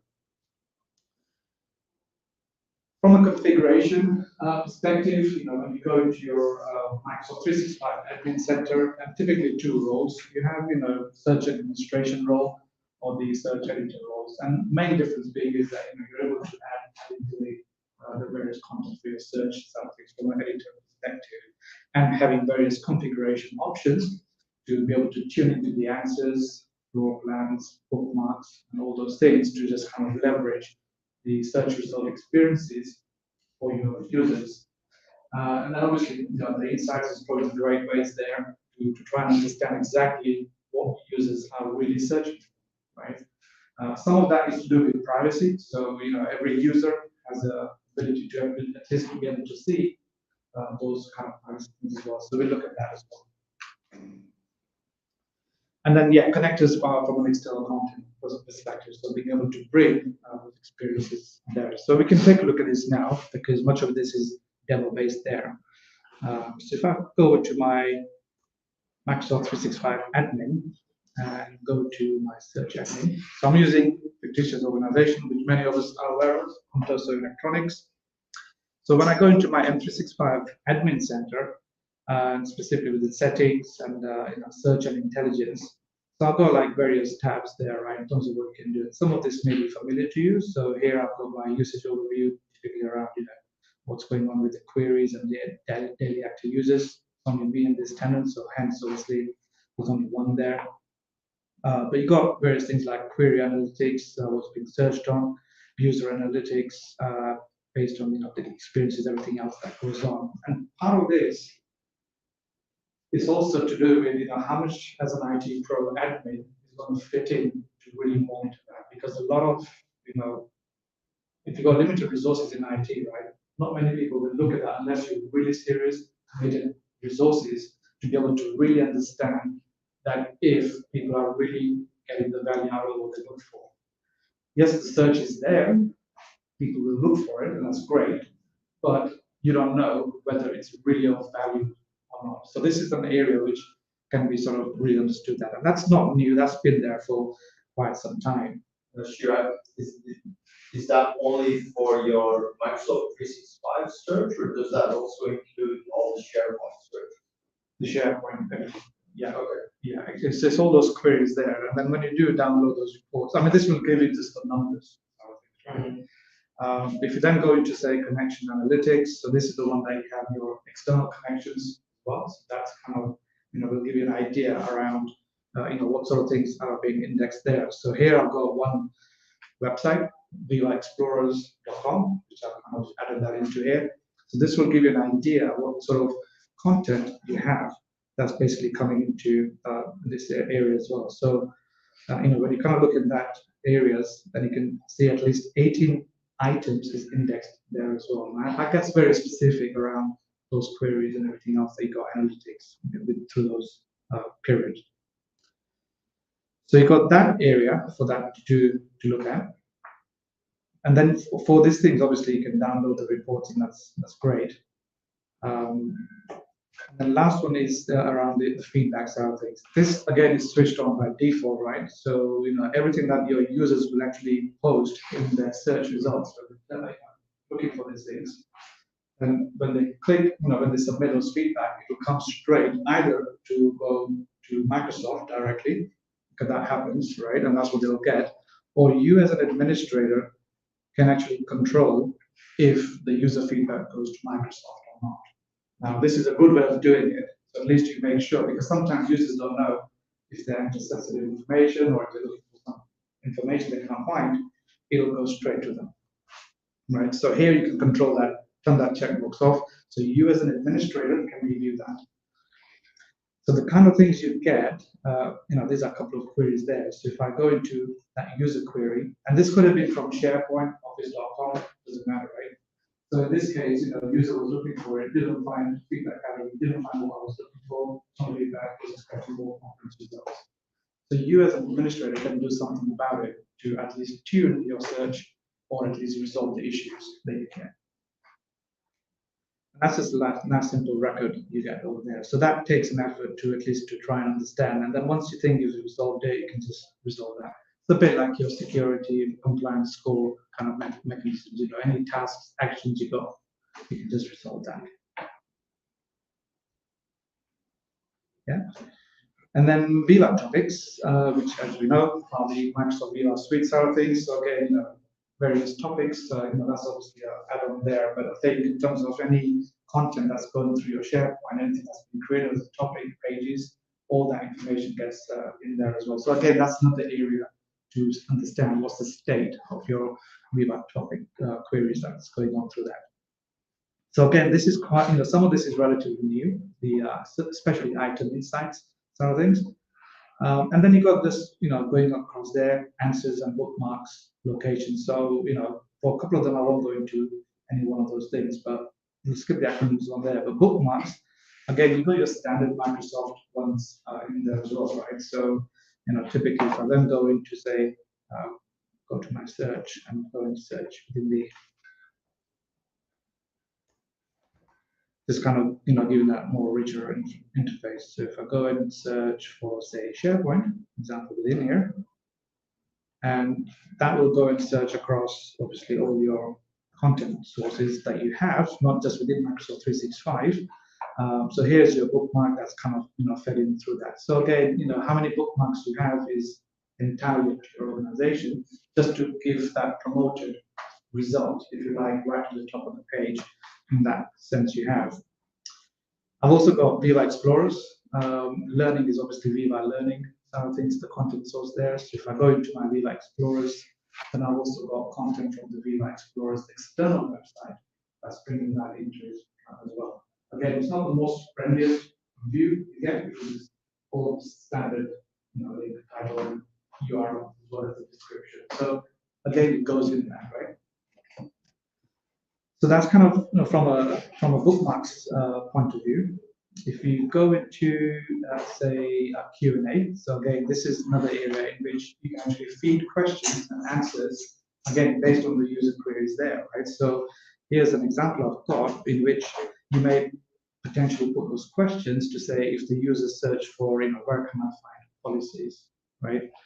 So you can then put the answer descriptions as well as, categories, keywords, and all those things that you have in there so that when the users go and search for, policy or anything like that, and you can have as many as alternatives you want to be able to get to it, and at least,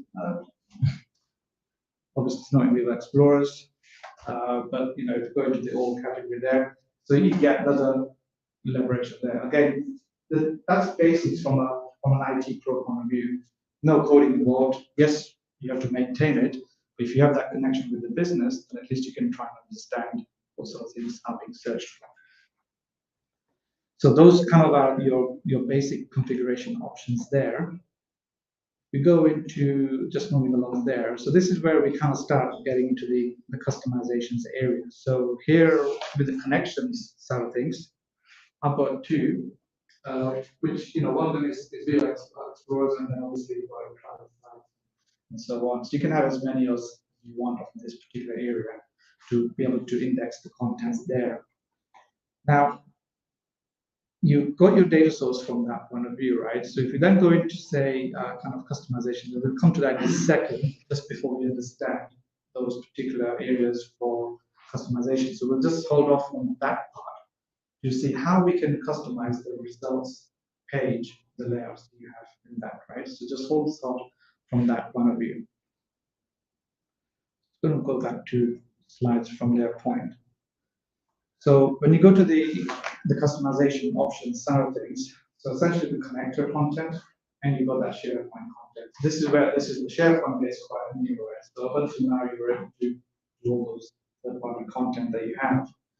So SharePoint is quite interesting from that point. So you're now able to extract some of that information from within the SharePoint lists or document libraries, wherever it is. But then the layouts is quite interesting because now this is a bit that goes into the customization, and where there's no development resource or effort, most organizations will not step into that area because it's just by coding as well. And so that's where the potential is. Now, as an IT pro, there are some simple things you can do. And I guess my opinion on that was if I can do it, then anybody could do it, right? So we look at that now as well. So that's the kind of example screenshot, right? So the Viva Explorers, that's one of the verticals that we have a look to be able to scope that. And then you've got your search results. So this is just a standard SharePoint list, right? And we know, right, that when we do search for items in SharePoint list, it's never going to present in that format, right? It's just a standard folders or items or whichever you have in the description that goes along. And that's okay if you can get the information quickly. But here, I've kind of lifted the key columns that you have inside your SharePoint list to be able to structure it, change the color, formats, and all these things in that way. And that's using the adaptive kind of layout template. So let's look at that, how that works, how you do it, right? So if I come back to my customizations tab within my search and intelligence admin area and go into product lists, so that's the one I've created, and really got about 4 or 5 elements to kind of go through. So it's a wizard driven, and you've got that external area to be able to bring that display experiences in there as well. So just when that's loading up, so all we look is the content sources as well as the actual layout options you can pick. So just loading now on.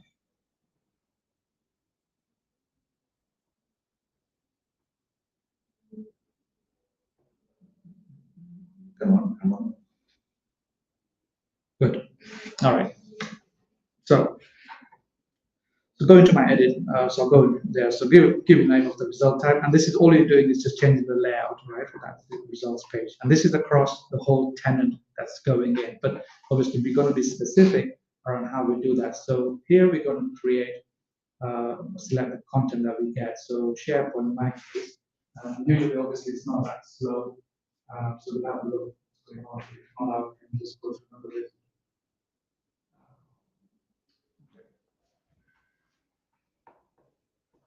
Loading list.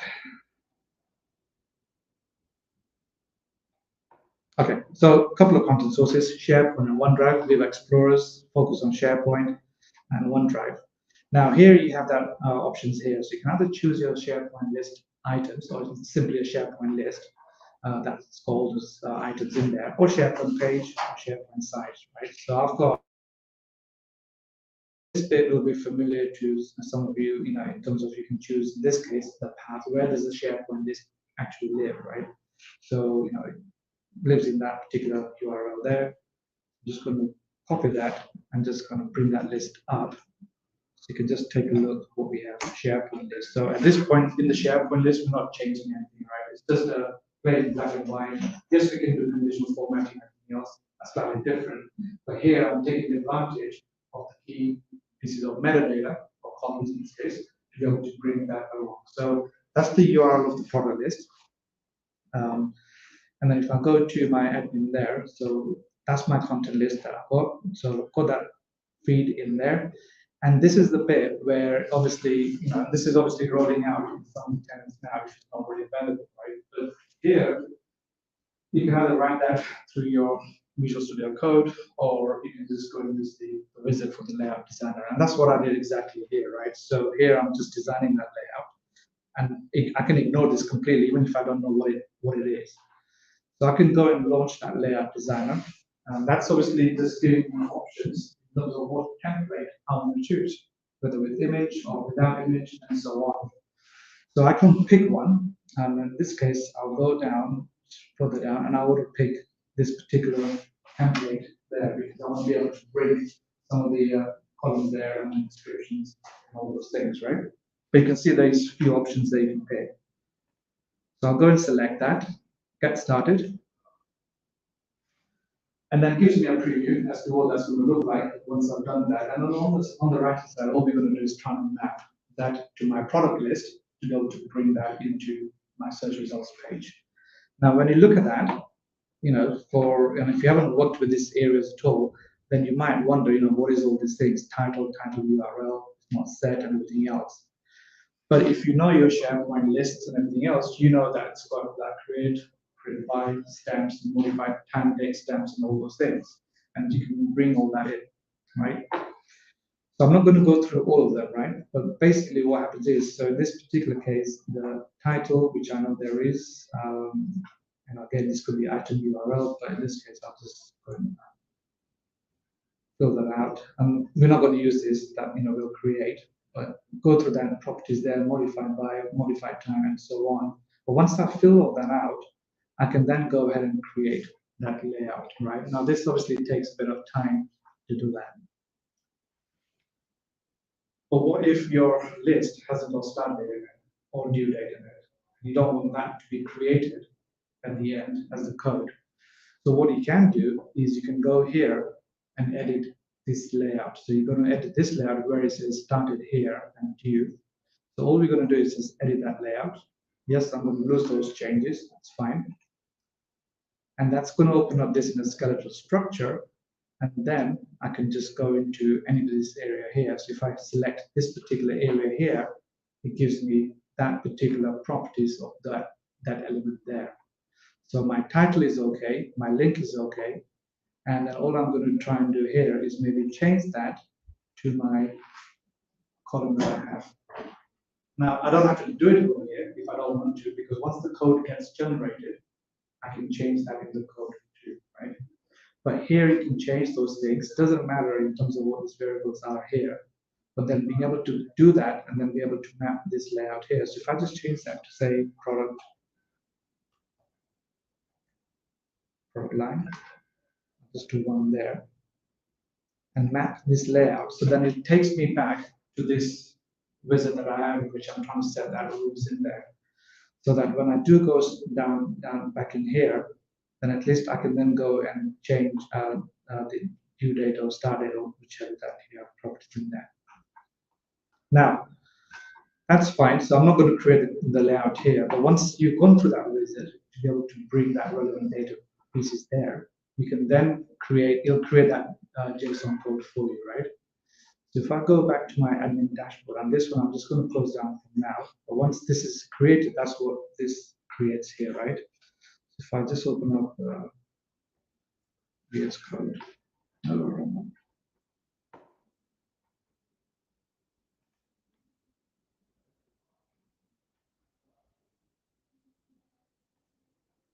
So if I look at this here, right now, obviously don't expect you to read all of that, right? But what it does create is that, that typical layout of all those things that we had a look at our properties there.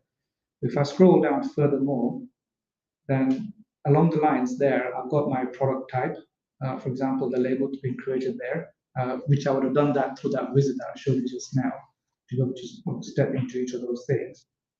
And then in the end, the kind of data set is going to create to be able to do that. So that's all preview data, right? Those things that the URL and everything else. So these are the sort of things that it's going to create. But one thing, unless you're not working with SharePoint directly, you may not be aware of things like some of the managed properties you get. So when your SharePoint content is created, which is crawling, then obviously it's creating properties in the background. Depending on which scope you're in, whether it's in the SharePoint side or at the panel level, you will create, and those things are available for you already, whether it's text, numbers, or what have you, to be able to then go into it. Anyway, it creates all that for you. So I'm just going to close that down. And then once you get that code generated from the wizard, you simply copy and paste into there, right? That's all you have to do. And then click on next, and then just update that result type. And that's it, job done from that point of view. So then the end result is that if you do go into here and search for these things, I won't search in this list here. I'll just go back to SharePoint and go and search for, say, game controller. Then instead of getting my SharePoint, my standard SharePoint list items that I have, it's just going to create every one of those things, including the inventory icon, all those things in that format. I can do a lot more with that as well, right? But from a basic IT flow perspective, that's probably as far as you would try and go. Try and at least understand what data is important to your organization, and at least help the search just to make it richer if there is a value. So hopefully that's kind of, that kind of helps in terms of how quickly you can bring up-to-date result experiences. Yeah. Quick question. Yes. These data fields that you're adding there, do they have to be managed today? Yeah. They have to be mapped. Yeah. Yeah, exactly. So you got to do that mapping first, right? The crawl properties versus the managed property there. What I didn't show you, actually, I probably skipped that step already, is that if you do go into that wizard itself, you're able to pick from the drop downs you have all those managed properties, right? Let me just quickly go back into here, the edit rule there. So if we do then go the next steps there. If I just scroll that down here, the available properties there. So you got not just SharePoint related, but all the other ones in there, right? And you can search across that. So that refinable string that I had was an example of that. But in the first place, you have to map it, right? And yeah, it takes time because when you do map it, so it's not going to be instant results. And I think Chris has got a blog article on this whole step. I think you use service now, I think as an example, I think it was last year. So that's step by step. Have a look at that one. But yeah, I think since then up to now, this has changed quite a bit. So it's just always constantly updating, right? Yeah, so that's your adaptive card extensions and kind of experience to bring that template experience into here. All right, okay, so that one there. So that's one area. SharePoint hub sites and everything else, that's another area too. Now this is obviously just out of the box that you will get. So depending on your how you organize your SharePoint sites, whether it's for departments, projects, by location, doesn't matter, right? So you got your number of, in this case, I've got global sales, I've got my couple of SharePoint sites there for retail, sales and marketing. And the good thing about it, which has been around for a few months now, is being able to then at least connect to your other hubs as well, right? So multiple hubs as well. So then that area, and we know from hub sites point of view, that you can share the navigation, you can share the documents that gets all aggregated to be able to view them. But with the multiple hubs, you're only able to expand on your search scopes. So it's going to search across multiple hubs, right? And bring all that together. You can't do things like navigation and themes and all those things, but at least the search is in there so that when you do search for within global sales, that's got other connected hub sites, not just the child ones, but different ones. Then you can bring all that together, right? So just a quick example view of that one, if you haven't already seen. So this is where you can sort of make use of the actual web parts that you can actually highlight that content as well as being able to search. So let me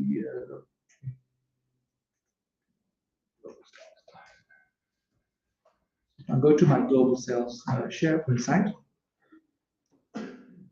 which is already connected to retail operations, sales, marketing, and so on. So as you may have recognized, when you search for something within that hub, then it's only going to try and search everything within the connected sites and anything else to SharePoint sites, global sales including there. But if I go back to my site, to say sales and marketing,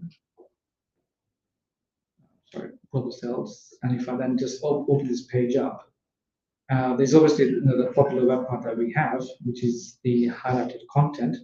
So this is that example of that, in which I can then control at least what files, what of the information gets displayed. So still using that search capabilities indirectly, so to speak, to be able to query that and then bring either content from all the sites in the hub, including those ones. I don't have to worry about how many sites got connected, or simply select specific SharePoint sites. So again, if you got resource power users, site owners, they'll probably be able to make use of that web parts, right? So you're not limited by what you have there. But that's another example of your hub sites to be able to get your search results through that navigation. The other thing to remember, like coming to the future, right? And again, we don't know, right? So as you probably know, the Microsoft 365 Copilot, right? So if people can't be bothered to search and being able to go through the effort, right? And you can then go and use the Copilot to be able to bring all that. Where's the search story going to end up? We don't know, right? So here's an interesting thought to see how that's going to turn out, whether any of this there is going to work or not. I do think, in the grand scheme of things, and if you work with information architecture, you still have to go through that process, still be able to define exactly what kind of documents your organization are using, templates, being able to build those attributes. So that's still good work, and that's still going on, right? But yeah, so let's wait and see what's going to happen. Right. Okay. So that was just a very quick tour around the hub sites side of things and getting organized to SharePoint sites. So people search is another area in terms of getting that, and that's getting richer. But I think there's a couple of differences there, right, which I see in people search. So if I look at go to my site here and go and search for Megan, for example. Let's go back to Microsoft 365. By the way, what I've shown you so far is also available, as you know, probably through the Bing.com too, except there's some minor differences in which it doesn't work, and I'll show you those differences too.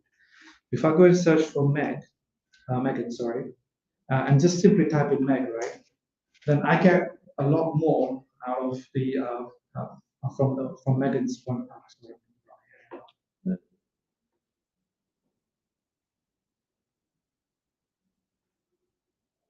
No, that's not what I wanted to do. Let's go back again.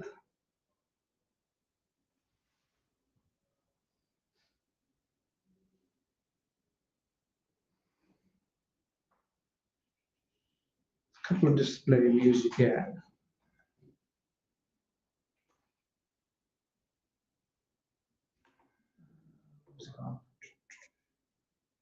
Okay, let's go to the second view there.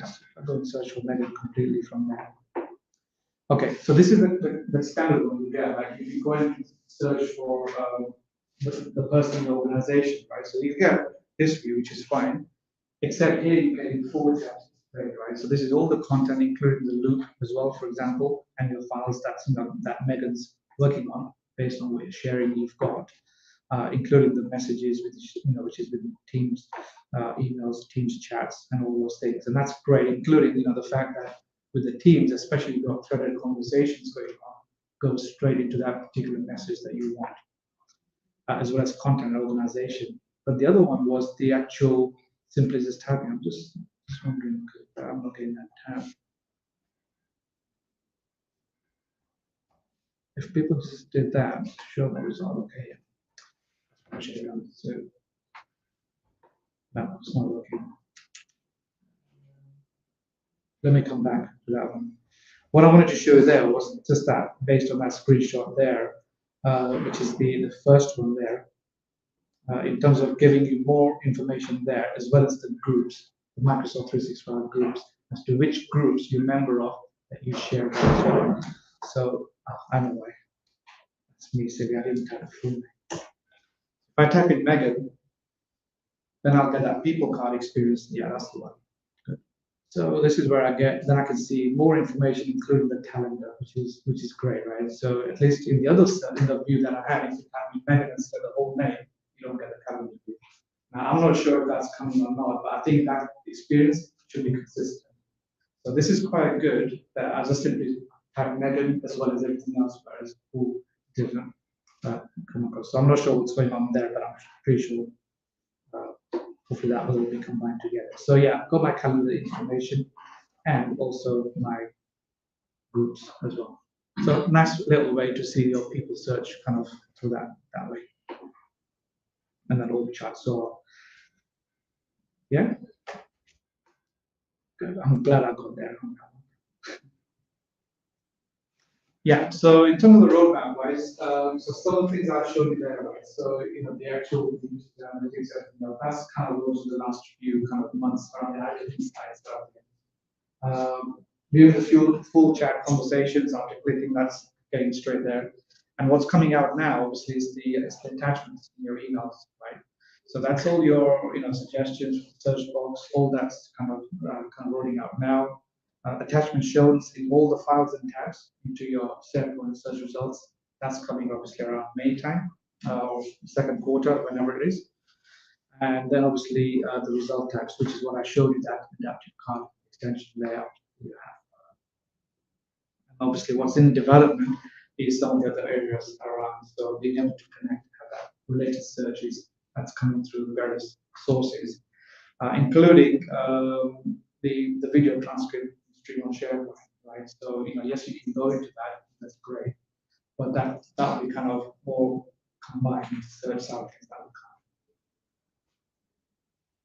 One thing I didn't show you is the Teams search when you search for things inside the Teams, right? Because what I've shown you so far is just purely within this Office.com SharePoint space, and obviously likewise in the Bing.com as well. So we'll look at that very quickly now. So what I showed you there, and if I just go and type and say very quickly on Bing.com, and I'll go and search for my the list that I had. So if I go into say games controller, now I'm not sure who uses Bing these days, but I think with all the innovations going on, right, it's a short sign, isn't there, where people will start using Bing quite a lot, but we'll see what those stats looks like when they publish those things. So yep, fine, it's going through the internet, all those things. And for sure, right, if you try and put your corporate data to try and search for that information in your organization, it's not going to the Bing directly because that is getting split before it even hits out to the internet, right? So there I had in the Bing.com there, the work areas. So I'm searching for games controller there, and then obviously within here I've got my 2 results coming from Viva Learning. Game controller. So there I'm getting those 3. Now you see that display template that I had, it looks good in SharePoint, but not here, and that's because I don't know if you noticed when I was changing the layout. There's 2 options there. You can have either the Bing or Office.com SharePoint. That's where this one is not configured in that particular layout. Right?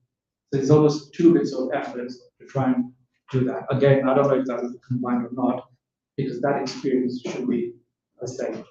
So that's your standard SharePoint list item in the results that you're getting there.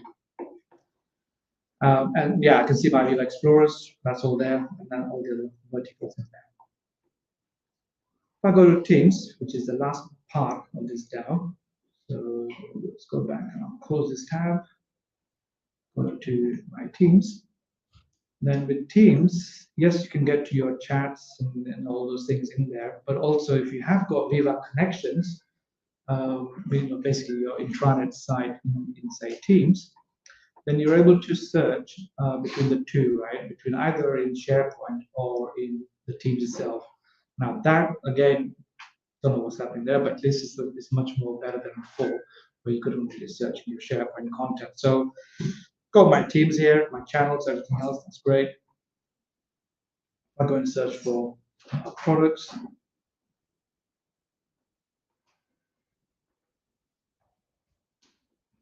Sorry, it's my mistake. I should have been Viva Connections.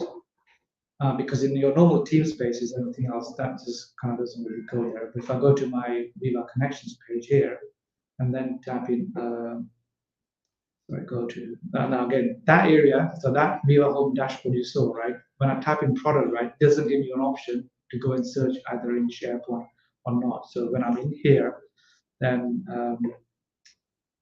okay, that's not right, that's disappeared. Interesting. I used to get 2 options, unless that's been changed, then I'm not sure. I used to get 2 options. Where do I want to view the results?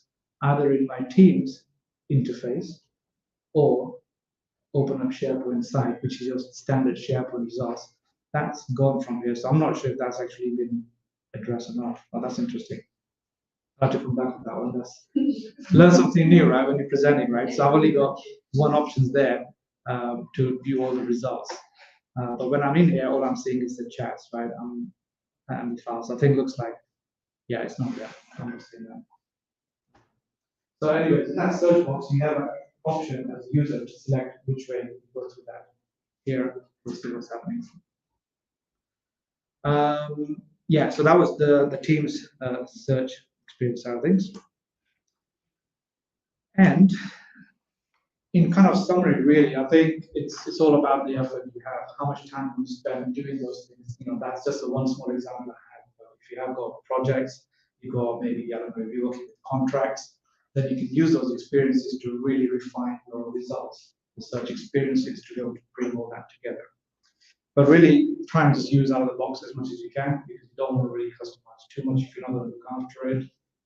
I've seen examples in organizations where they've done that and they've left them as is, and then people change hands from the administration point of view, it doesn't get updated, right? So the effort gets quite more, it gets more complex too, right? So if you're going to try and customize that as well.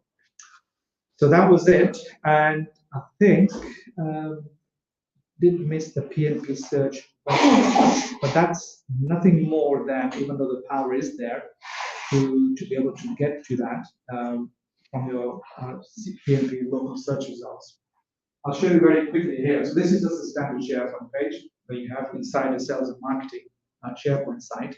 And I've got my search bar here. And if I do type in, say, product, for example, which I've got multiple products in there, then that's going to give me all the results that I have, which is fine. Doesn't look that great, but at least I've got my refiners on the left-hand side based on my metadata to see how many documents are for VentureWorks or Prospera there as well.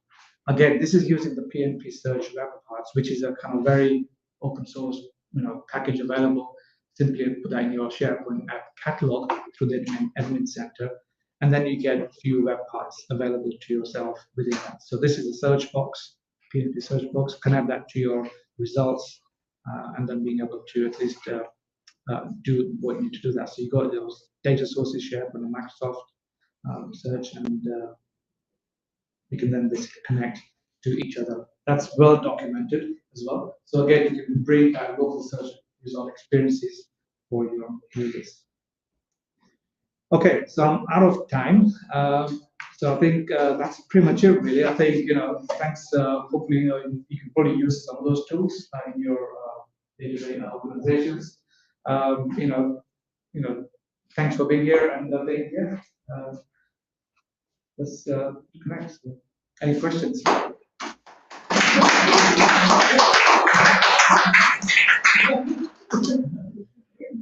Just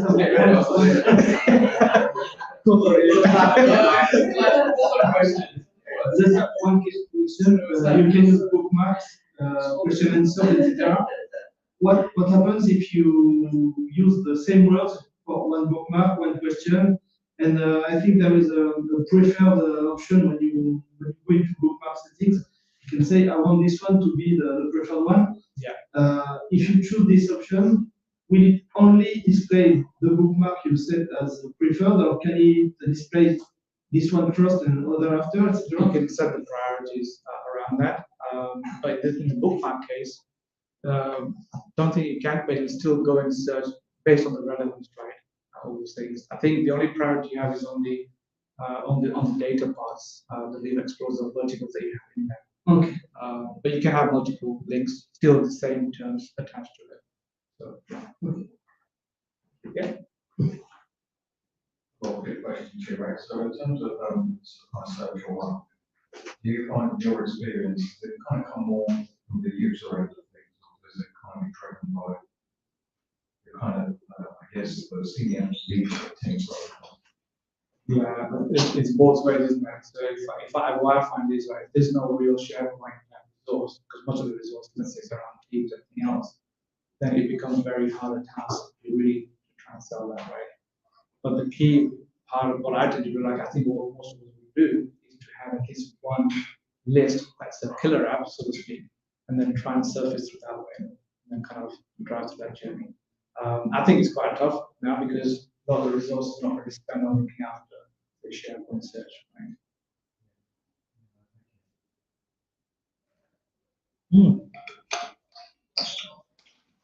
Alrighty, thank you. Thank you.